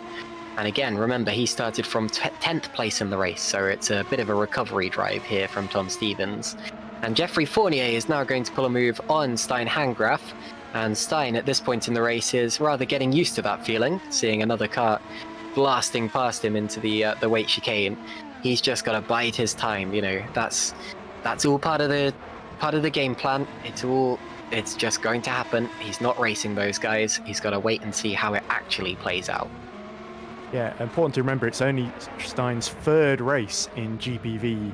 Period. It's lucky he did those 2 FS2 races for VMS Sun Edits in Abu Dhabi. Otherwise, I wouldn't have had any footage at all of Stein to use for the season preview. So it was nice of him to do that. But but he has been impressive in that he's just stayed out of trouble in what's been at times a pretty chaotic race. Although the driving standards in Super League, as expected, very, very high, as Tom Stevens and Carlos Martin demonstrated a few laps ago. And now Igo Poom is at the mercy of Carlos. Yep, and they're approaching that DRS zone, the place where we've seen some of the more risky overtakes in this race so far. For better or for worse, he is approaching him. He'll have a chance here. Martin to the outside. Poom should let him go here because he's got his nose ahead, and there we go. So clean, straightforward racing from Martin and Poom there. Carlos Martin, no slouch. You should have seen him in GPVWC Day karting. Actually, you did, didn't you? You were there. You were filming it. Yes, he was jolly quick, and one of those tryhards who has his own helmet and all that as well. So clearly, he's done quite a bit of karting in the past, and here in GPVWC as well. A pure racer. The fact that TOP Esports have signed him, and the fact that they were running 1st and 3rd in the early stages, shows you just how seriously he takes his racing.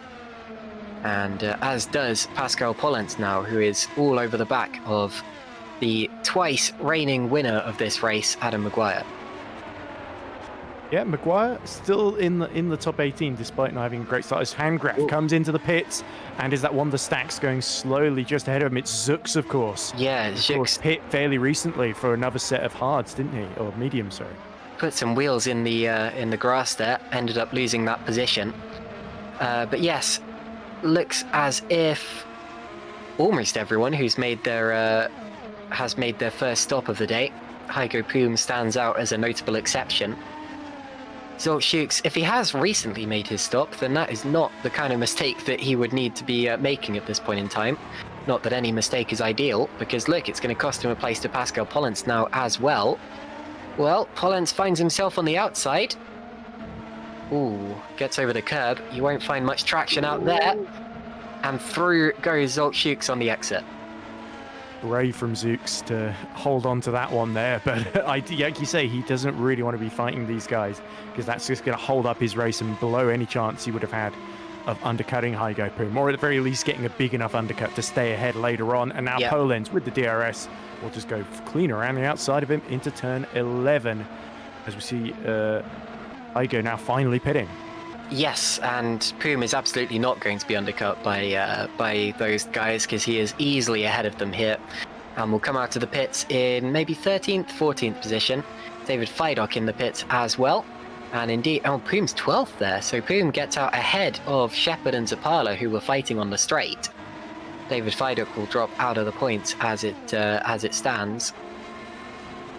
So Chris Shepard has undercut his way ahead of Zapala, but Hygo Poom going to be on much fresher tyres and has emerged directly ahead of them, and Puma's got a 2-second gap to Fournier to play with, so there's a great chance Hygo Poom can get Geeks Energy into the top 10 in this race if he manages this strategy well. Meanwhile, I'm impressed by that stint there. Sorry. Yeah, he's very impressive. Stevens has also got the gap to Williams to 2.7 seconds. It was 4 seconds at one point. He's been lapping 4 tenths a lap faster than Matthew Williams. This is exactly what Zortax Racing were worried about. That podium is looking very, very under threat now because Stevens has just really come alive in this second phase of the race.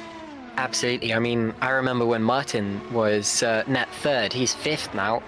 And Stevens has put himself in a position to potentially take over that top 3 position. And now here is Zoltschuk's. Oh, goes to the inside. Wow, cuts one way and the other. That's going to set him up really badly for the chicane, and he drops about a second behind. But my goodness, that looked like an accident in the making, didn't it? But they get away with it. And I think what I was trying to avoid the accident there. That's why he sort of switched to the inside, because he got sideways. I think they both had the DRS open, didn't they, from the back of that David Feidock ahead of them. Good save, good avoidance driving again from Zoltschuk's. And what I was going to say is that Hygo Poom's strategy has really worked out for him, because remember, he was, I think he started about 25th in this Grand Prix, and he's up into 12th position, and that's just after a pit stop, so he still has positions to gain as Zoltschuk's runs wide. Poom still has positions to gain. He could end up in the top 10 at the end of this one. I mean, there's a long, long way to go, but that first stint, the fact he was able to maintain so much pace on such old tyres, I mean, that's why you want to pick the alternative strategy if you're outside of the top 15 on the grid. And I think he's made it work better than anyone else did. Yeah, meanwhile, a spare foot for poor Adam Maguire in 16th. So Handgraf has pit 2 laps ago. He's got on 10 lap fresher tyres than Adam Maguire, setting personal best fast laps of the race. And he's 1.3 seconds a lap faster than him at the moment. So poor Adam Maguire, that shows you how much he was struggling, because qualified badly, had to pit much earlier than Handgraf. And now, not only is he not gaining time, but he's on much more worn tyre. So it's going to be an uphill battle for the second THR, as we see Poom set a fastest lap of the race, 121.2, in his battle against Fournier and Shepard. Here is Germano Zapala and Chris Shepard.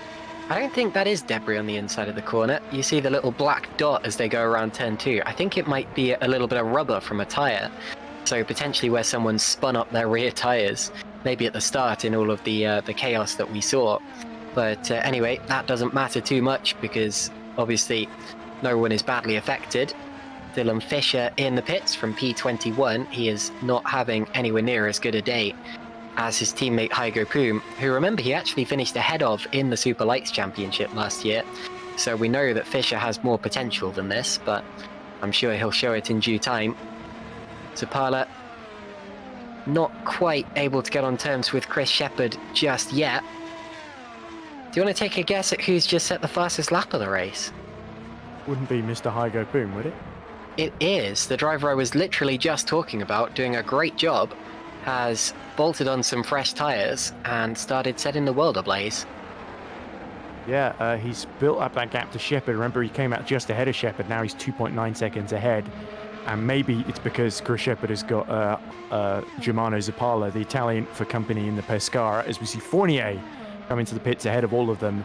And he's going to emerge behind, probably in front of Handgraf then, in 14th position then, because he's got a nice big gap to pit into there. So good strategy from Epic Racing with their sole remaining car. Indeed. Now, he may have to pass some people on the road, notably Stein Handgraf just ahead of him, but we know he likes to overtake. We know he's French. We know he can do it. That's a reference to a famous rhyme that often appears in the YouTube chat during these races, but I'm sure the people that was intended for got it. Here are the two sister teams, Nocturne versus THR. David Feidock getting up past Adam Maguire there. These two, of course, run by the same consortium, although completely separate entries with separate points tallies and all of that. And while I'm sure that they will work together when it comes down to it, right now it's everyone for themselves and every team for themselves. And David Feidock there had to go through for his own strategy in the race. That's going to hurt for Maguire because he was driving that Nocturne to victory not 12 months ago as well, so in this circuit. So to see his former team overtake him like he was standing still there, that's going to definitely add another hammer blow to what's already been a tricky race. And I think Polenz right behind has actually made an extra pit stop, if I'm reading the timing screen correctly, unless he had a driver or something, because he only did 3 laps on the medium tyre before now, then doing another 14 laps on them. So I would assume it's the same set then, as we see him just getting into the DRS zone down the main straight as Feidock pulls away. Yeah, it says the same thing for me, and 3 laps, of course, is when people tend to serve drive-throughs for speeding in the pit lane. So you're right in suggesting it might be a penalty. I think you're onto something there. So looks as if Feidock is getting away from Adam Maguire, as he needed to do. He's over a second ahead of him now, which won't thrill Adam Maguire, the fact he's no longer getting DRS from that sister car. And of course, THR is the main car, or the main team in that consortium. It reminds me, as Matthew Williams comes in from 3rd place, so indeed they are on 2-stop strategies up in front. And Williams, the first of the front runners to bolt for that 2nd stop. Could we take a look at Williams, if that's okay, just so we can see what tyres he elects to go onto and how it all goes? Those are mediums. So Williams has now done the Trinity. He started on softs, he went to hards, if I'm not very much mistaken, and he's now bolted on mediums. Am I very much mistaken? According to RaceView, you are. I think he's gone another set of those same tyres that he was on just before he pit. So that would be the hards, I think. Well, they're definitely yellow, so unless maybe the game... he's gone from mediums to mediums then. I think yes, that would make more sense. My apologies if I've misread that one. But yeah, it looks as if Williams... Right, so that now begs the question of if the drivers who have gone onto mediums are making their stops, is it going to be the same for those who went onto hards, or is this going to be a 1-stop versus 2-stop thing? I still think it's probably 2-stop, considering how early the drivers who started on softs and then went onto hards actually made their pit stops.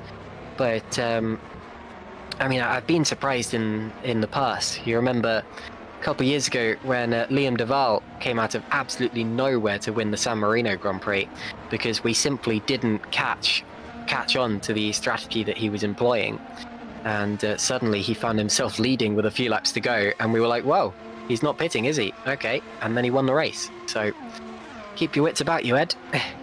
Certainly will. Stevens only pitted 3 laps later than Matthew Williams and a lot of the others, so I doubt that he's going to be on that different a strategy here.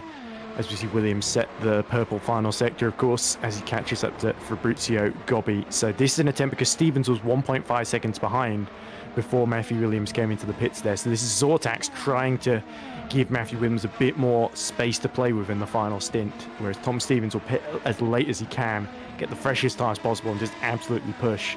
And by that point, a lot of the traffic will have pitted out the way as well, hopefully, from THR's point of view. And now Gobbi gives Matthew Williams a lovely bit of DRS here. Matthew Williams pulls right to the outside. Gobbi, this time, knowing what happened with Stevens earlier, will very, very sensibly give loads of space there. And through he goes. Very nicely done there from Matthew Williams. And Robin Pansar is next. The two not quite sister cars, but very similarly liveried cars of Adonis and Zortax. Of course, Holland Racing Team is the other orangey, blacky car that could get confused with this bunch. Zortax have raced in GPVWC before under a different name. They're not a brand new team. Adonis, of course, have been around for many, many years. And Williams will fly through in a straight line and go up into 7th position in the official order.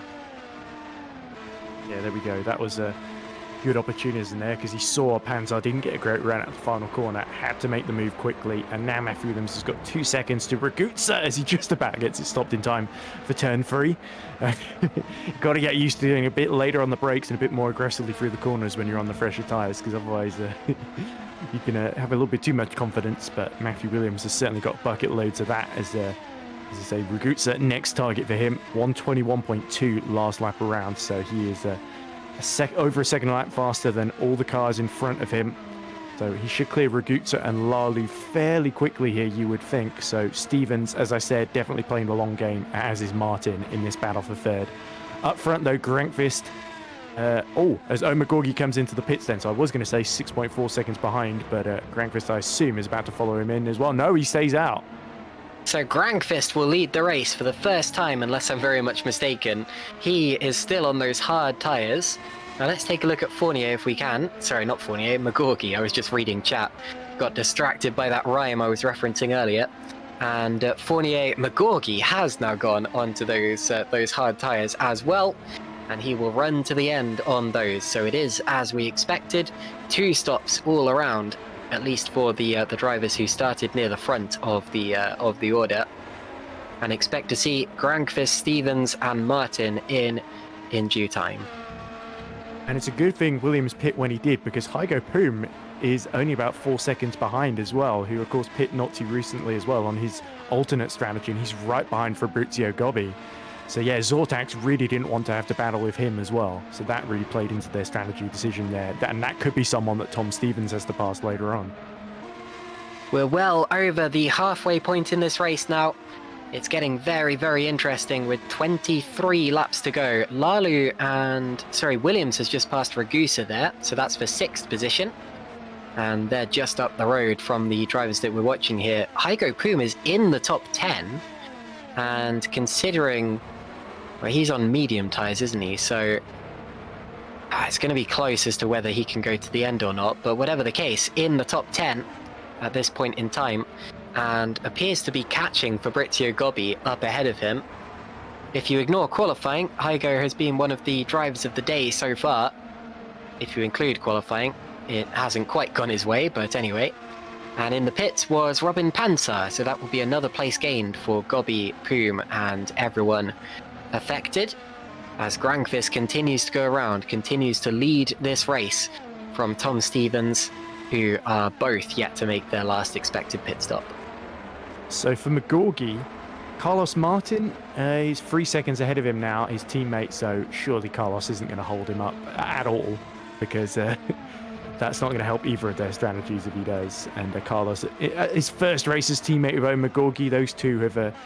when Omagorgi won Super Lights, Carlos Martin just took over the same car, so they're pretty tightly knit, those two. I don't see Carlos causing a big issue for Owen here. Fournier has now got up to 14th place, so past Stan Hangraf, and here is Hygo Poom, and straight through on Fabrizio Gobbi. That is a move for position, very nicely done from Hygo there. Geek Sim Racing and Virtual Drivers by TX3 are 2 of the brand new teams on the Super League grid this year, both run by Oh, sorry, here comes Jeffrey Fournier now, and getting another place. That's in Robin Panzer. But yeah, Geeks and TX3, both run by Michaels within the GPWC community. Of course, Mike Pittman runs TX3, former VBM and Vodball team boss. And then, of course, has Lalu and Ragusa Pit. And then, of course, Geeks is run by Mike Teichman, who has previously run that team in Super Lights and plenty of other categories, not just within GPWC, but sim racing as a whole. So, with Lalu and Ragusa dropping down the order, that puts Chris Shepherd back into the top 10 as it stands. Martin and McGorgy are closing in on the track, and don't hold your breath. Ah, yeah, there you go. So McGorgy is through to third place. I was going to say it's going to be very, very easy. I don't think Martins is going to put up any kind of a fight whatsoever. And the other thing is he can help him catch Stevens as well with that DRS that Martin is getting here. And McGorgy sets an amazing lap last time around, 120.138, which is easily the fastest of anybody on track, over 2 seconds lap quicker than Grankvist. So Jan Grankvist is certainly not going for track position here. He's trying to get fresher tyres at the end. As into the pits is that Stevens pitting. Stevens. So Tom Stevens in, and this is a really important one. He has been in and amongst this group for ages, but he is genuinely fighting them here. I think Williams is going to come out ahead of him. So Williams has now gone through and seems to be quite a bit further ahead than I would have expected, to be honest. Poom and Gobby have gone through as well. Now, as for Hygo Poom, I think judging by the way that he's driving, he's probably expecting to make another pit stop. That's how I'm reading this point in the race. I wouldn't be surprised if Poom comes in again. I would be surprised if he stays out to the end, but I've seen stranger things than that. He did 26 laps in the first stint, did Poom, on those tyres. He's done 11 so far. There are 20 left to go. So 31 laps on those hard tyres. It's not impossible, but he's going to be very short on tyre life at the end if he does that. It might be safer to come in for another stint on the softs near the end. Then again, those first 26 laps, they were on the medium tyres, weren't they? So yeah, sorry. 5 laps longer on hard tyres than on the mediums. That's absolutely doable. You know what? Hygo Poom could genuinely be contending for a top 5 position here, as Jan Grankvist is in the pits now. Grankvist pits from the lead, and McGorgy will once again go through. Yeah, and that must be Martin coming into pit in the background as well. Yes, it is. So one of the top esports drivers will lead the race. The other drops down the order, but a necessary drop. Matthew Williams jumps Jan Grankvist here. Williams through into second position, and Williams has made 2 pit stops in this race. So 7-lap undercut for Matthew Williams there. That's a very important turning point in the race there, because Grankvist will have the fresher tyres, but will have to pass Williams on the track. I think Williams has pulled off a bit of a masterstroke there, if his tyres are still comfortable at the end. Yeah, it's a gamble from Zortax, isn't it? But again, this was done because they were under so much pressure from Tom Stevens. He sort of forced them into that earlier stop to keep track position. And that's certainly... they've got to commit to that strategy now. They've made it.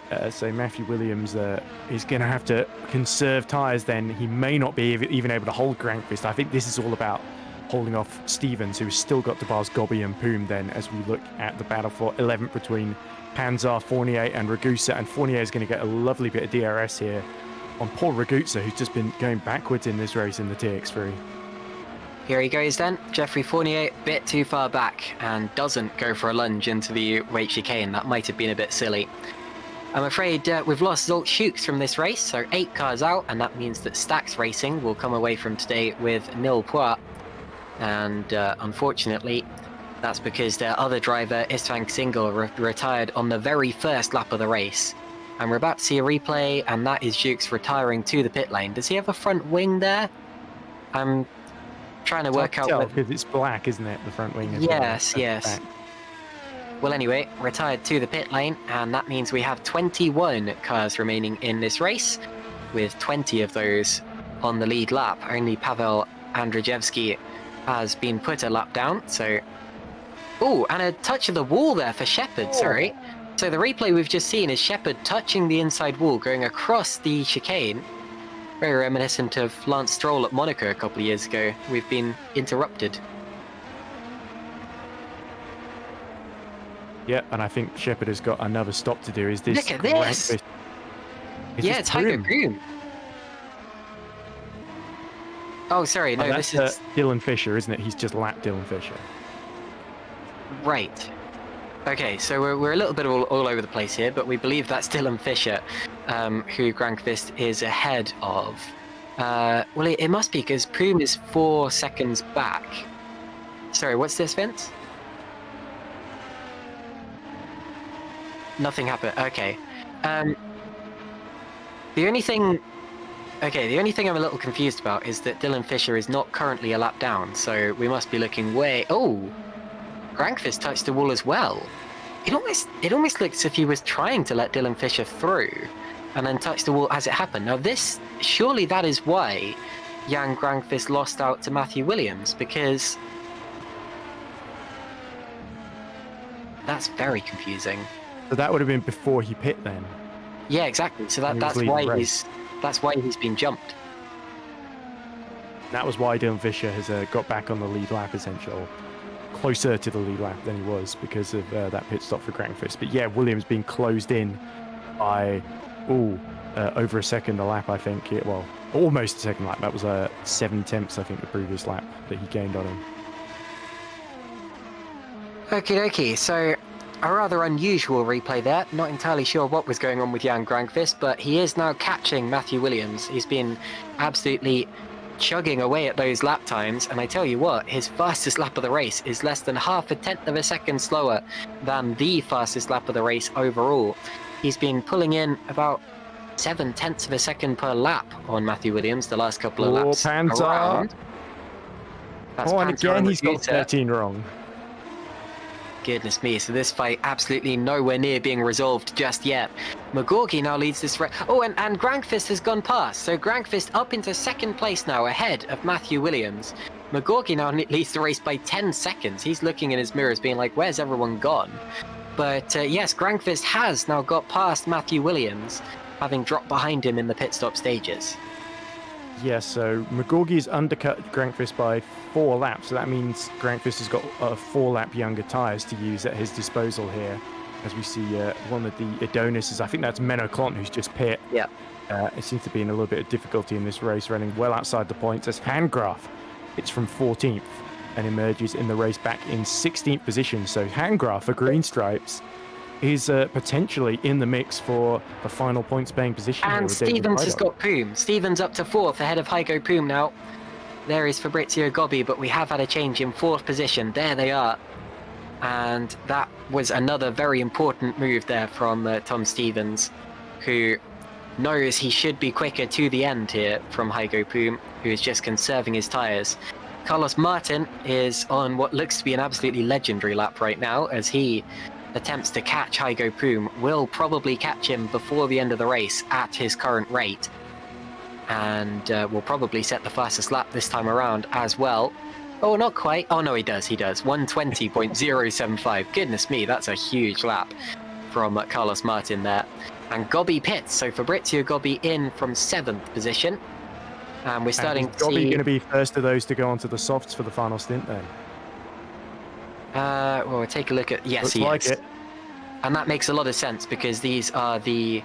Anyone who pits now, this is the latest that you can possibly get away with pitting and have it be part of your planned strategy. And he's going to get attacked by Tomasz Vok on the exit of the pits here, but it looks as if he's just timed that right to come out ahead of Vok and get the tyres up to temperature in time. So, sit rep, we have Owen McGorgy leading by 8.7 seconds. Grankvist is significantly faster at this point in time. Definitely keep your eye on that gap. 9 tenths faster on that last lap, so we'll keep an eye on that one.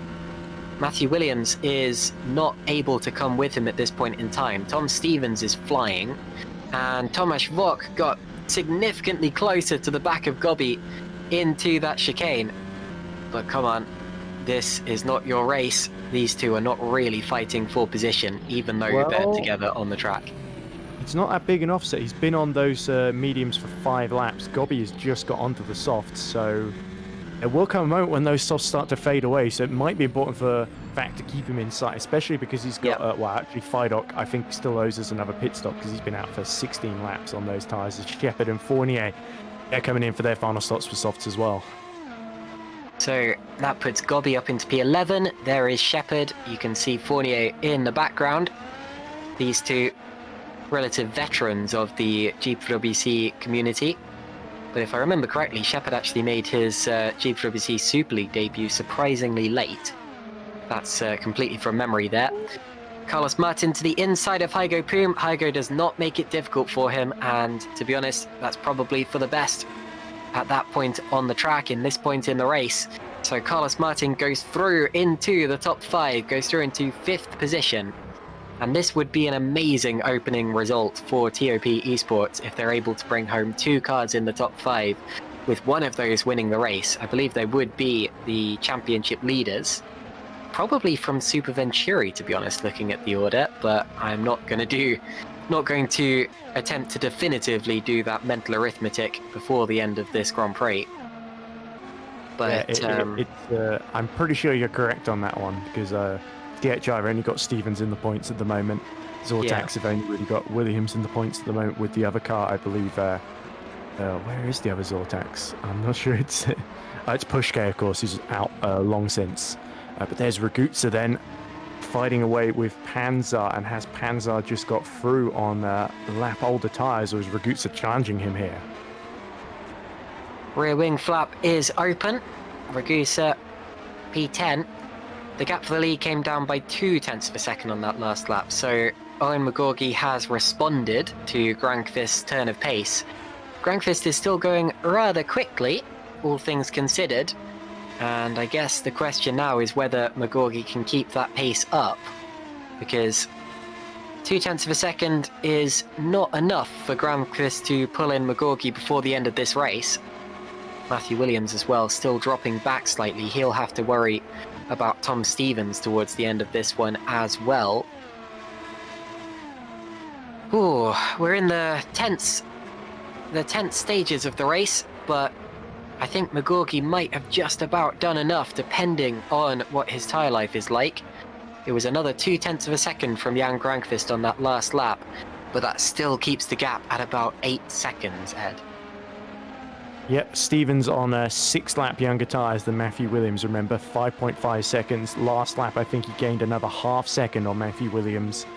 Meanwhile, McGorgy started to fight back a bit. Granqvist's charge halted as well. Only 2 tenths quicker was Granqvist on the previous lap then. So Granqvist not quite going quickly enough to challenge McGorgy at the present moment, but Stevens well in the mix with Williams. And you never know, if Stevens has only got 3.4 seconds to Martin as well, who we know was setting fastest laps earlier, as crucially, it was very important for Shepard and Fournier to get out ahead of Handgraf, because that means they're in a lovely bit of clean track, and Handgraf are not able to jump them. Only 5.6 seconds off the points in his debut race, so it's sort of still dreamland for Handgraf and Green Stripes at the moment.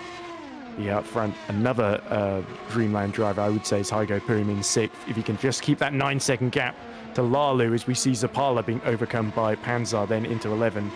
Looks like Zapala on the same strategy as Poom, of course, so those tyres looking very, very second-hand. 22 laps then on the hard tyres. Williams pits again. Right, so Williams has thrown a bit of a Hail Mary and Hygo as well. And Hygo does come in, so decides not to go to the end on those tyres. This could end up working well for them, because we've seen that soft and fresh tyres have quite a significant advantage. This is definitely a traction circuit. They're going to drop just outside of the top 10 in this one, at least Poom is. Yeah, so he's going to come out in 11th position there, as you see Fabrizio Gobbi blast by. Williams comes out 5th, and with those fresher tyres, I mean, he'll be able to stay there for sure, providing he doesn't make any big mistakes. I think 12.5 seconds might be a bit much to gain, but there is real potential that Carlos Martin would have caught him anyway before the end of the race. This may not have been a silly move that's cost him 4th position. I think this might actually be quite a sensible move from Matthew Williams. It wouldn't have been the strategy that he set out with in mind, at least earlier on, but you've got to keep yourself flexible to things like this, and you know, if you see a gap that you can plop yourself into and run those fresher tyres, then why not, I suppose. And again, he was forced into that because Stevens was catching him. So it was a case of stay out, be caught by Stevens, and potentially be left with no tyres to fight against Martin at the end. Or put on some softs now, close that 7-second gap to Martin, and then maybe challenge Stevens at the end, which is a better position to be in. And Stevens certainly can't respond to that and come out ahead. So it's another roll of the dice by Zortax, where worst case scenario they stay in 5th, best case scenario they're back in 3rd position. And Poom, I think that makes a lot of sense. I really do think that he's been driving so quickly today on his tyres that he could still he probably will still end up in the top 10 and could still absolutely end up higher than he would otherwise have expected to be.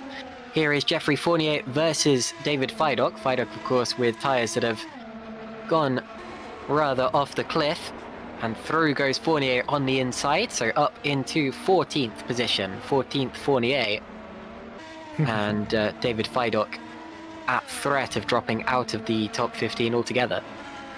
Yeah, as 10 laps remaining, the only thing that didn't quite work out for Hygo Poom is he got undercut by Gobby on the same strategy. So Gobby is on 5-lap-old tyres, Poom is on 1-lap-old soft tyres as well. So Hygo, he's certainly got the pace to repass the TX3, but good strategy from TX3 to commit a little bit earlier to the soft tyres at the end there. Aviation Chad says, Grankvist fans, we're in for another season of near misses. I hope not. Well, I tell you what, this has been a very Grankvist-like performance today, where he's been absolutely exceptional, and yet only good enough for 2nd place. As you see, Matthew Williams, first driver in the 119s during this race, so he has absolutely not given up on attacking those top 4 places just yet. Rodrigo Carvalho cheering on Jeffrey Fournier. He's French and likes to overtake. Fournier, indeed. Here's Fabrizio Gobbi and Giuseppe Ragusa, and it's a straight swap for Virtual Drivers by TX3. I reckon that was pretty staged there between the two of them, but... I'm not so sure. Ragusa got a horrible run through turn 2. I think he just saw his teammate in the black and green next to him and thought, well, I better not fight this one. And he can really do him a favour by holding up Hygo Poom, who was catching him until that moment. Very good. Thank you as well to Edge Esports for complimenting the commentary. We're going to commentate on this battle here. Giuseppe Ragusa moving about in front of Hygo Poom. Poom, one of the fastest drivers on the track right now, and has a real chance of getting 2 TX3s with 1 stone. Here he goes to the outside now of Giuseppe Ragusa. He's going to be squeezed onto the grass nearly on the entry to the corner. Oh, right over the curb. They bang wheels once again.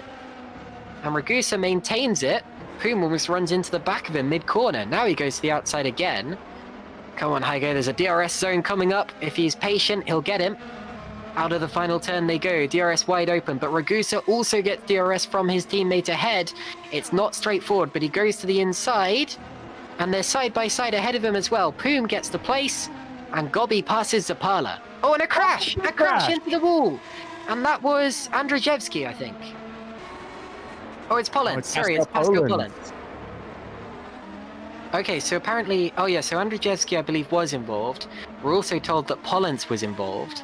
I think it was Andrzejewski who was the car we saw absolutely pancaked against the barrier with wheels flying everywhere.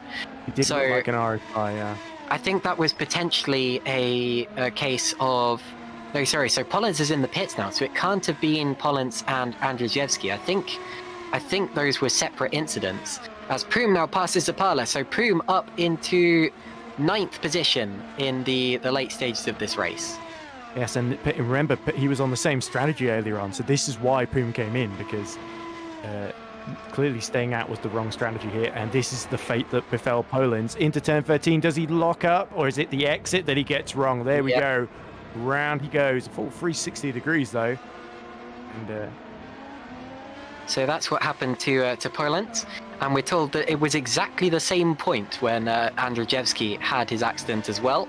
And there you see it, little twitch, big smash into the barriers. Very Valtteri Bottas style back in, I think it was 2019 that happened. Must have been 2018 because he won the race in 2019. But that is completely... It was qualifying, wasn't it? With that crash. Yes, that's a different tangent for a different day. Fabrizio Gobbi versus Hygo Poom, P8. Poom should get him before long. He's on much, much fresher tyres. He is going very, very quickly at this point in time. And Hygo Poom will be one of the happiest drivers at the end of this one compared to his qualifying showing. Here we go then, approaching the DRS zone. Bit of a shame for Andrzejewski. That was his first Super League race, ending in the barriers, but around the outside, Hygo Poom up into 8th position, and he makes it stick there as we expected that he would. Still a pretty good race for TX3. If they can get both of their cars in the points in their first GPVWC Super League outing, that would be very impressive indeed, and I'm sure they'll be happy with it, as Dylan Fisher now sets the fastest lap of the race. Although unfortunately for him, he is a long way from the points, and you need to be in the top 15 for the point for fastest lap to go your way. Yeah, I think that's rolling the dice really, isn't it? But Dylan Fisher now a lap down, 29 seconds behind Adam Maguire. But at least showing he does have the pace when he's got low fuel and the softest tyre compound on. So Fisher, certainly the strategy not working out for him in this race, but the pace certainly still there, and his teammates showing exactly what's possible when all the cards go your way and you just nail every beat in this race. So Hygo Poom has not lost a step, and potentially Robin Panzer could fall in the next couple of laps to the impressive pace of Hygo Poom. But as you say, TX3 looking good in the Teams Championship, at least, to get both cars in the points, as Panzer just again scuffs a bit of the grass on exit. That will hurt him all the way down this straight, and Hygo knows he's coming for Robin Panzer, and the winner in Spa last year is going to have his mirrors very, very full in the next few seconds. All over the back of him is Hygo Poom. He has really been the hunter in these late stages. Hygo the Hunter will be his nickname from now on. I've just coined that. Here he comes with the DRS wide open. To the inside he goes, and up into 7th position. Did he make the corner? Just about. Ooh, very twitchy over the curb, but he does make it now. Meanwhile, in the top 2, Grangfist pulls the gap to 7 seconds on Magorgi. Magorgi's last lap was not great. I think he might have got caught up in traffic or just had a bad sector or something, but whatever the case, still a long way to go for Jan Grangfist, and with 5 laps to go, he will need more mistakes from Owen Magorgi. But I'm just keeping you up to date just in case, and just so that we don't forget about what's going on up in front. And here is Giuseppe Ragusa trying to get himself back into the top 10. And wouldn't that be quite a result for TX3 with 2 drivers in the top 10? Yeah, so just 6/10 lost from Owen Magorgi. I don't think they were lapping anybody because they'd already lapped Fisher, and there's quite a few seconds to Maguire. But yeah, it's this battle outside the top 10 that's really going to heat up, as Zapala he's got to commit to this strategy. There's only 5 laps left in the race, so he's just got to try and hold on as best he can. But Ragusa, those tyres just looking at a little bit fresher, and he's got the DRS round the outside he goes. And through into 10th position, so TX3 9th and 10th on their GPVWC debut. It may not be the take the world by storm debut that Epic Racing had a couple years ago, but you can't have that every day, and a double top 10 would be very, very well taken. Pascal Pollins now sets the fastest lap of the race. He's even further away from the points, so unfortunately it looks as if there will be no point for fastest lap today as it stands. But that is also okay, because of course he takes that point away from someone else, potentially helping him in the Drivers and Teams Championship. But anyway, Fabrizio Gobbi now chasing down Robin Panzer. These two have both been recently mugged by Hygo Poom, but it looks as if Gobbi has the pace to approach Panzer's car at least. And with 4 laps remaining, still definitely time for things to change around. You say no dream debut for our 3 new teams, Caitlin, but all 3 of them are in the points.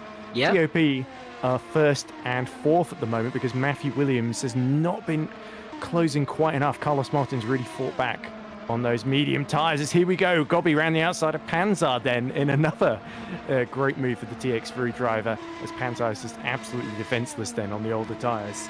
So nicely done. I think it's all good for the new boys at the moment. Oh yeah, this is a dream debut for TX3. Don't get me wrong. I'm only saying because Epic Racing, of course, won on their debut, and we're not seeing that today. But that's once in a blue moon. It's EOP's debut in the Super League, isn't it? And they're picking Oh, up of course right it is. What am I talking about?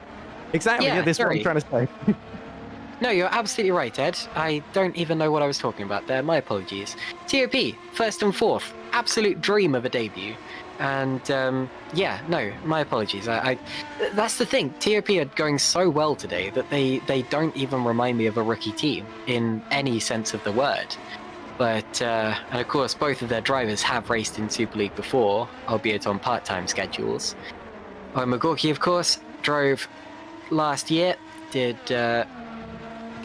probably about 7 or 8 races towards the end of the season. Was very impressive indeed, and everyone knew he was going to be strong coming into this season. Here we have Hygo Poom about to pick off another one, is he? Goes to the outside of Jukka-Pekka Lalu, goes through before the corner, and nicely done. Hygo Poom up into 6th position. What a race from the Geek Sim Racing car. And yeah, you're right. Another one of the debut teams doing very, very well here. Oh, and Chris Shepherd just passed Sapala. Walk just lost place as well. Oh, so this train of 4 cars here, still swapping places, still disputing those positions. Shepherd 11th, Sapala 12th, and then Fournier and Walk 13th and 14th. Yep, so at the moment, Fidok holding off Handgraf for the final point by 2.2 seconds then, so that's a good little fight as well. Up front, Martin has fought back against Stevens, taking a couple of tenths each lap out of Tom Stevens. But unfortunately, he's not quite catching quickly enough. If he can just nip himself into the DRS zone, there might be a chance he can steal the podium away.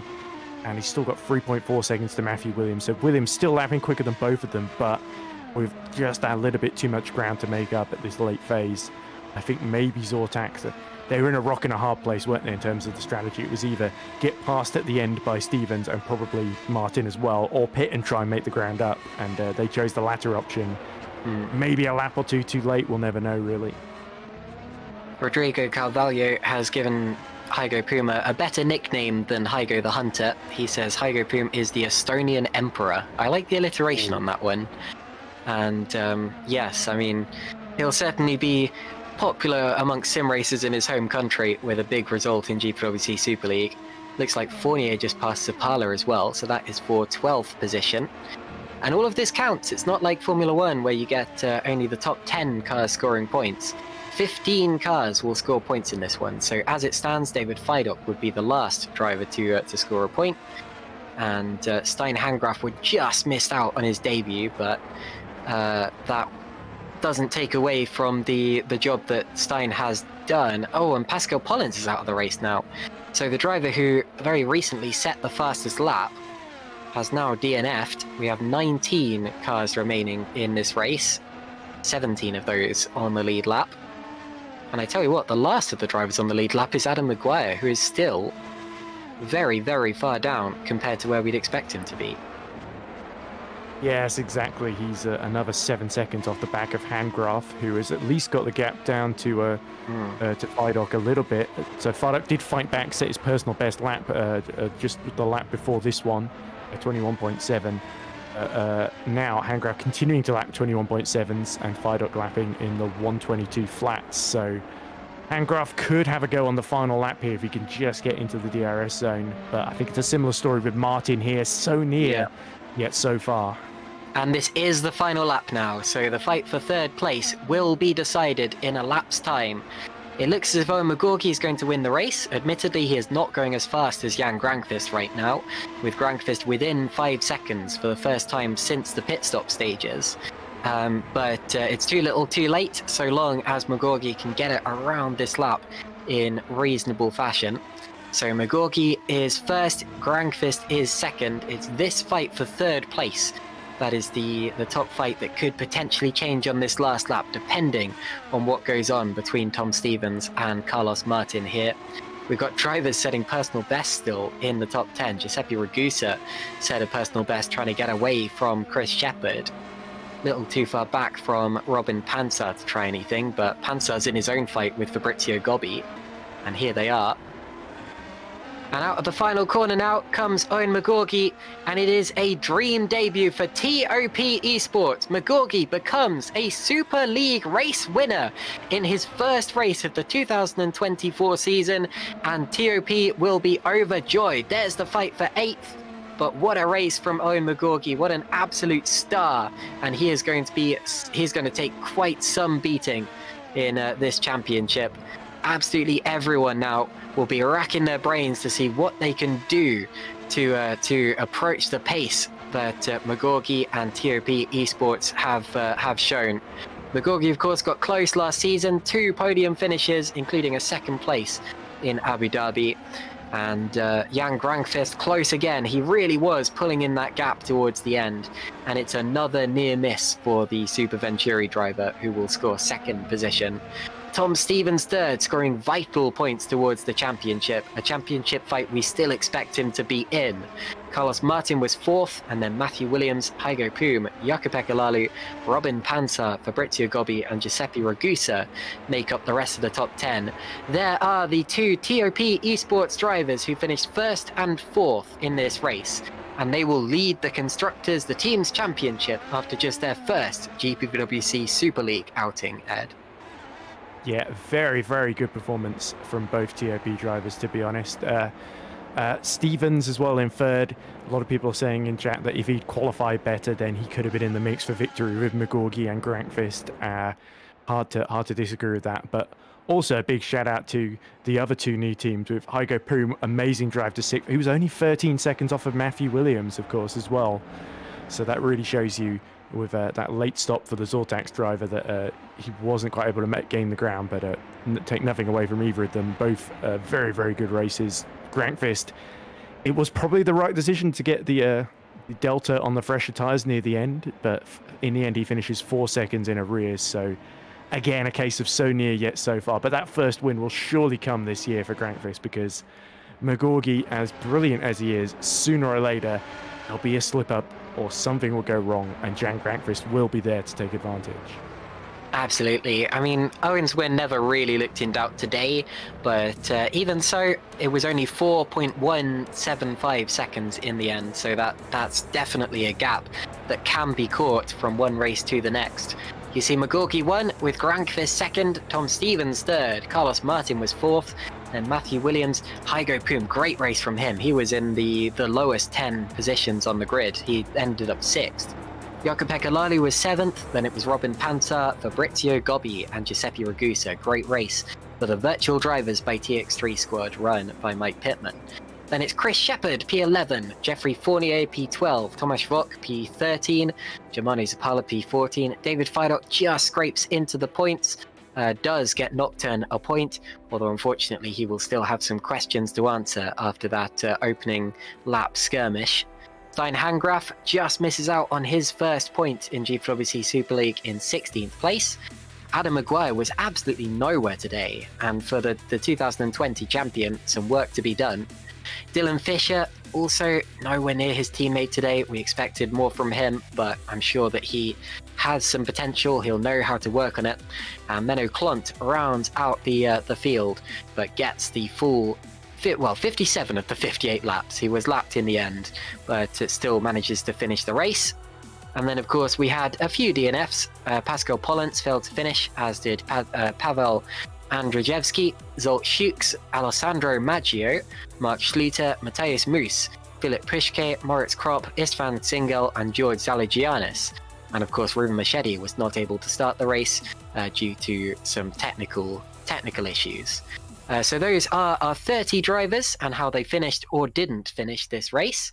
And we can now go to, well, you see the calendar there. You can see that if you want to see the next round of GPWC Super League, you have to tune in on the 28th of March for the Saudi Arabian Grand Prix on the Jeddah Corniche Street Circuit, which is always a very sketchy one. Very high speed, very close to the wall, not much room to get out of the way of people coming through. And I wouldn't miss that one if I was you. That one is going to be high octane, adrenaline filled action. And then, of course, the rest of the calendar roughly follows the real life Grand Prix calendar. Don't worry about it, Vince. It's okay. But yes, you can see all of the dates that you need for that.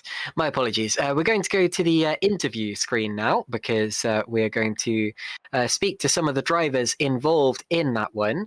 And it just makes sense that we should start with our race victor, Owen McGorgy. Do you hear us? Hello.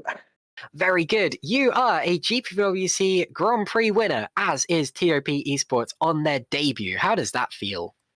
Pretty good. Pretty good?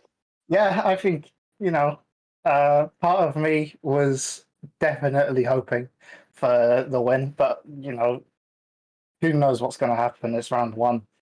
Maybe you wouldn't expect some people to be as high as they were now, and some people maybe not to be as low as they were. But, thank God for all the testing we put in, and a massive, massive thank you to Carlos for doing so much setup work over the past few months. It's been insane just watching him do laps and laps and laps whilst I've been practicing for other things. And yeah, luckily he managed to make a good setup.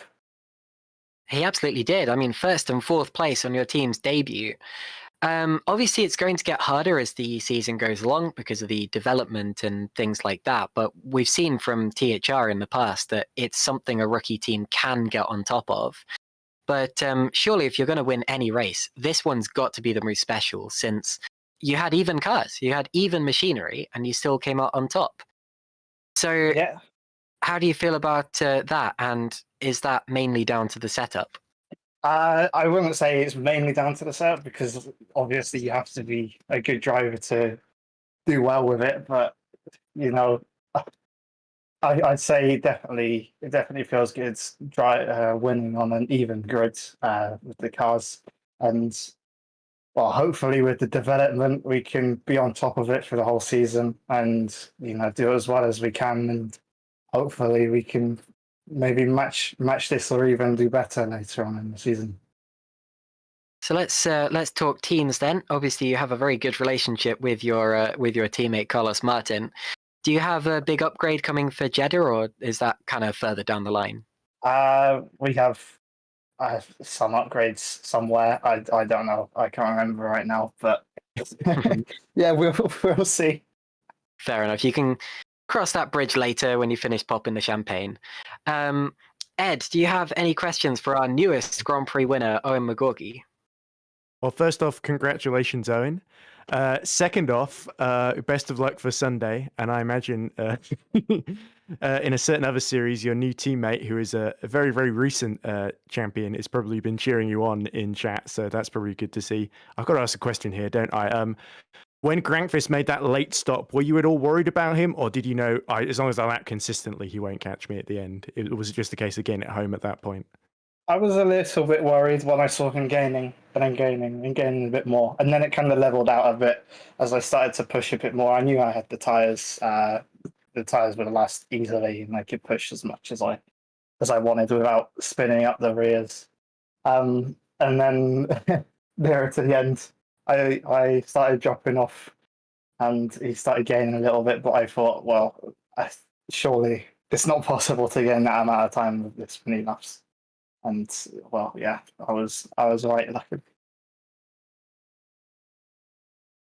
Fantastic. Thank you very much for speaking to us, Owen, and congratulations to both you and your team for winning your first Super League Grand Prix your first Grand Prix for both of you. Thank you very much. That came out totally wrong, but anyway, you know what I meant. Okay, so that was Owen McGorgy, race winner. We can now, of course, go to second position, Jan Grankvist. Jan, do you hear us? Yeah, hello there.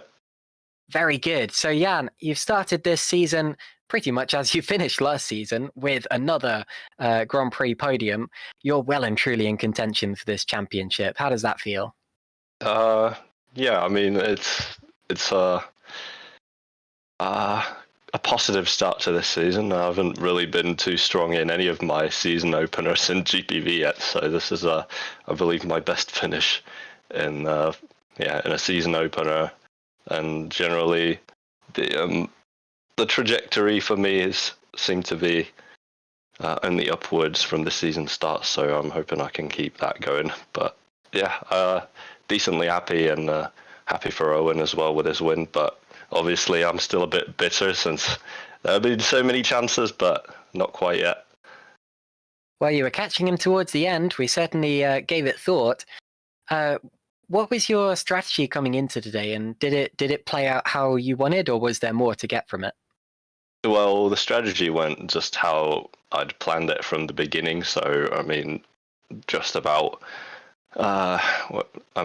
We'd planned out the pit windows to go from soft, hard, medium, and for me, those tires seemed to work really well. And I mean, it was a bit strange, but we saw in the race I was not able to keep up with Owen on fresh tires. But then once the tires started wearing a bit more, I was catching quite a bit.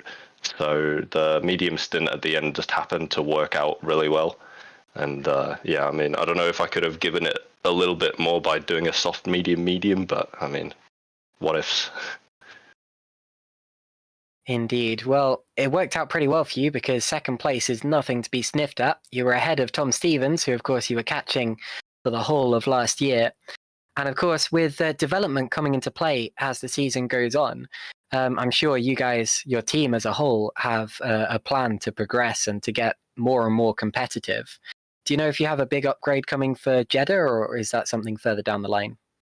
Well, I'm the man now taking control of all of that on the Super Venturi side, so you'll see is my answer. It's close to your chest. That's Oh, how to do it. Ed, my goodness, Jinx. Sorry.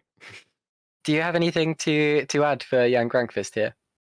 Just the one thing. Congrats again on, I don't want to say another second place, because I'm sure the streak will be broken with a win at one of these days. But what were you thinking when Matt Williams undercut you by 7 laps? Because that created a little bit of an awkward moment. You passed him fairly quickly in the end, but were you worried when you saw the Zortax in front of you, or did you think, oh, I can pick this guy up easy and then just focus on Owen?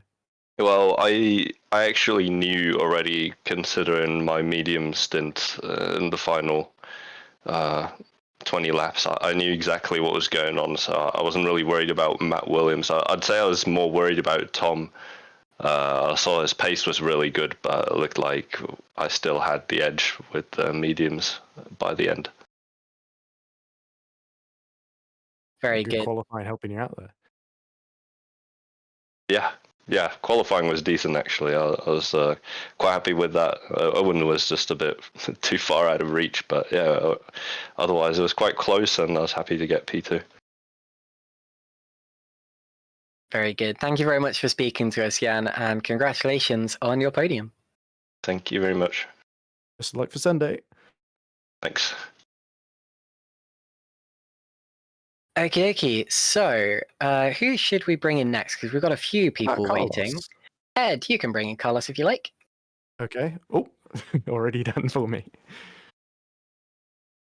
Okay. You do it. Sorry, go on, Ed. You go.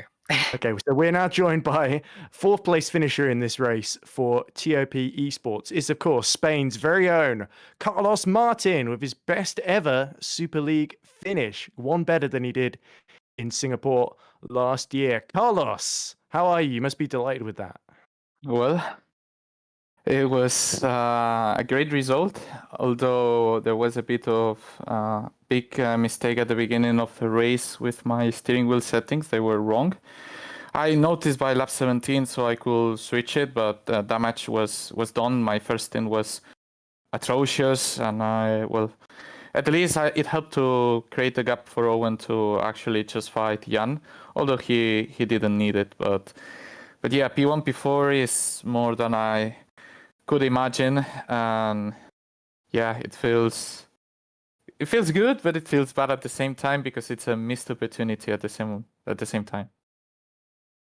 I was going to say, at the start, you actually muscled your way past Matthew Williams at the first corner.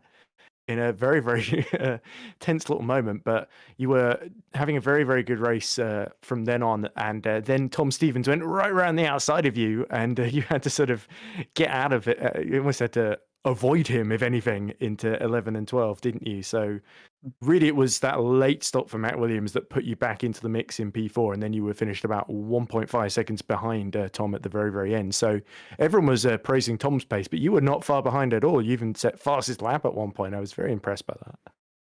Well, I mean, I was caught by surprise by Tom. He did really well by using a lot of P2P there. It just caught me off guard. I could have done the same, and then it wouldn't have happened.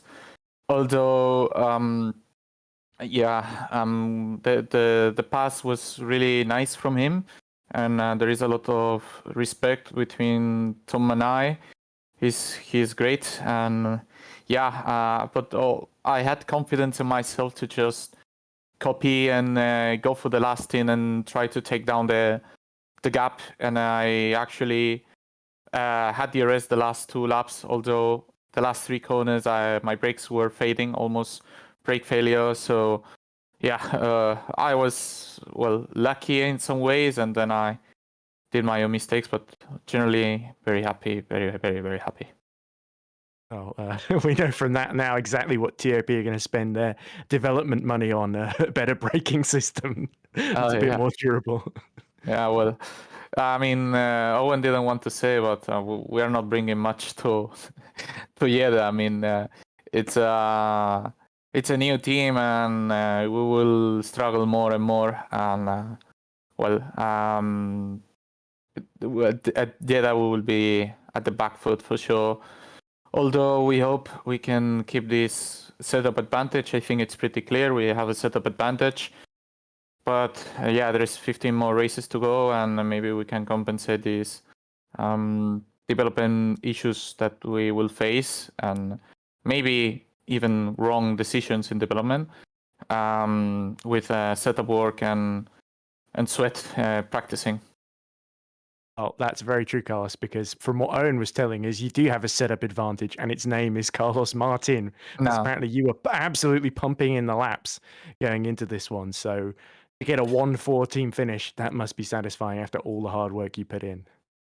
Yeah, but it's not only my work. He praises me a lot, but there is a teamwork behind with the SL1 guys, with the SL2 guys that we prepared really well. And it pays off because what we are like in the group, we won in FS1, we won in SL2, we won in SL1.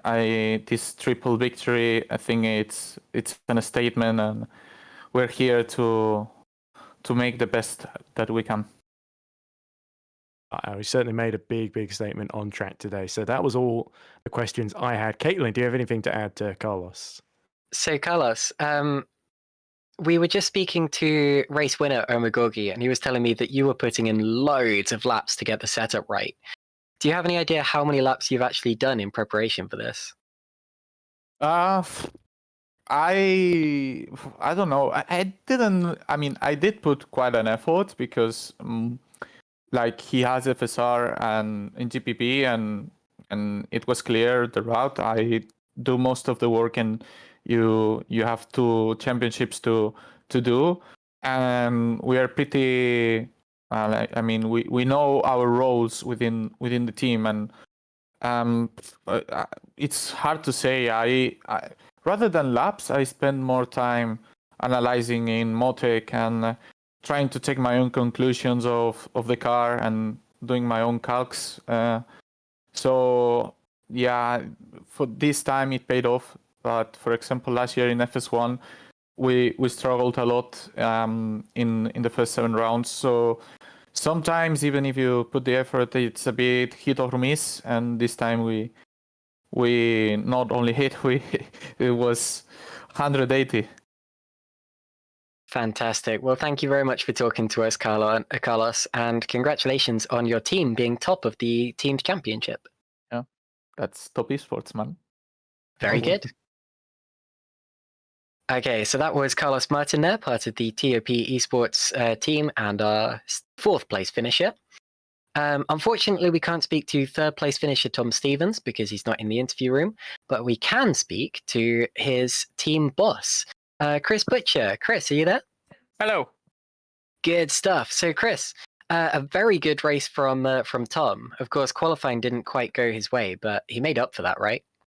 Yeah, qualifying was a little bit of a disaster and a bit of a head scratcher, to be honest, because we kind of felt confident in race pace and we thought quali pace was okay as well, and just sort of shortly before joining the race server, we were practicing on our own, and it wasn't quite as fast as Owen, and I don't think we were ever in contention for pole position, but our projections were that we'd be a bit further up than we were, and kind of all the guys reported the same issues with handling on the official server, so we need to go back and have a look at that. But yeah, a really good recovery drive from Tom. We were confident in the race pace, and kind of once he got into clean air, he was just as fast as Jan and Owen. So if we can sort the qualifying issues, then we're pretty confident we'll be right up there.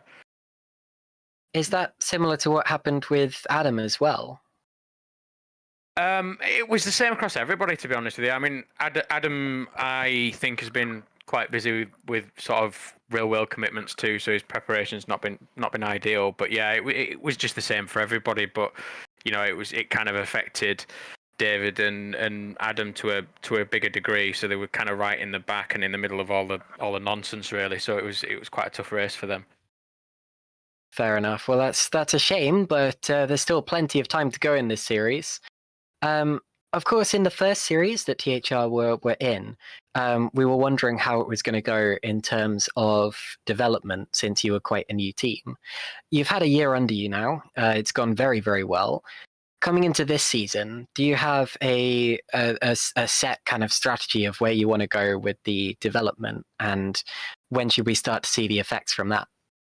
Yeah, we've put a lot of work into it. I don't want to give too much away, obviously, but yeah, I think we're confident on the path that we've chosen. We've done a lot of testing on it. Yeah, I can't really say much more than that, to be honest with you, without giving too much away. But yeah, we'll start to see the upgrades coming through soon, and but it's going to be the same for everybody. But it'll be interesting to see what direction other people have taken too. So I'm kind of looking forward to see how that plays out. But I want to say really well done to Owen and Top. They've done a fantastic job. They've kind of emulated what we did last season. And we all knew that they're a great team and great drivers. So it's not surprising. But I think to come in and win your first Super League race is a huge achievement. So well done to those guys. Fantastic. Well, thank you for coming in to speak to us, and best of luck in your future races. Thanks very much. Cheers, Chris. Okay, so that's probably all that we've got time for in terms of interviews today, but I'd like to thank you all very much for watching. This has been fantastic. It's always, I love a good Grand Prix, and GPVWC always delivers. And I'd like to thank as well Ed Hunter for joining me in the commentary booth, and of course Vincent Gutt, who has been your cameraman and your broadcaster today. Without other people in the commentary booth, this would have been a very different broadcast. I could not have done this by myself. So thank you very much, guys. And Ed, isn't it so good to be able to watch GPVWC Super League in the afternoon? Yeah, the top class with the best drivers, and Owen McGorgy proving he very, very much belongs, as we long suspected, but now we got full proof of him being a race winner here in Super League. But the likes of Crankfist, Stevens, and the rest of lots of teams that didn't have a great run today, but I'm sure they'll be back for the next round in Saudi Arabia. But TOP on TOP at the moment.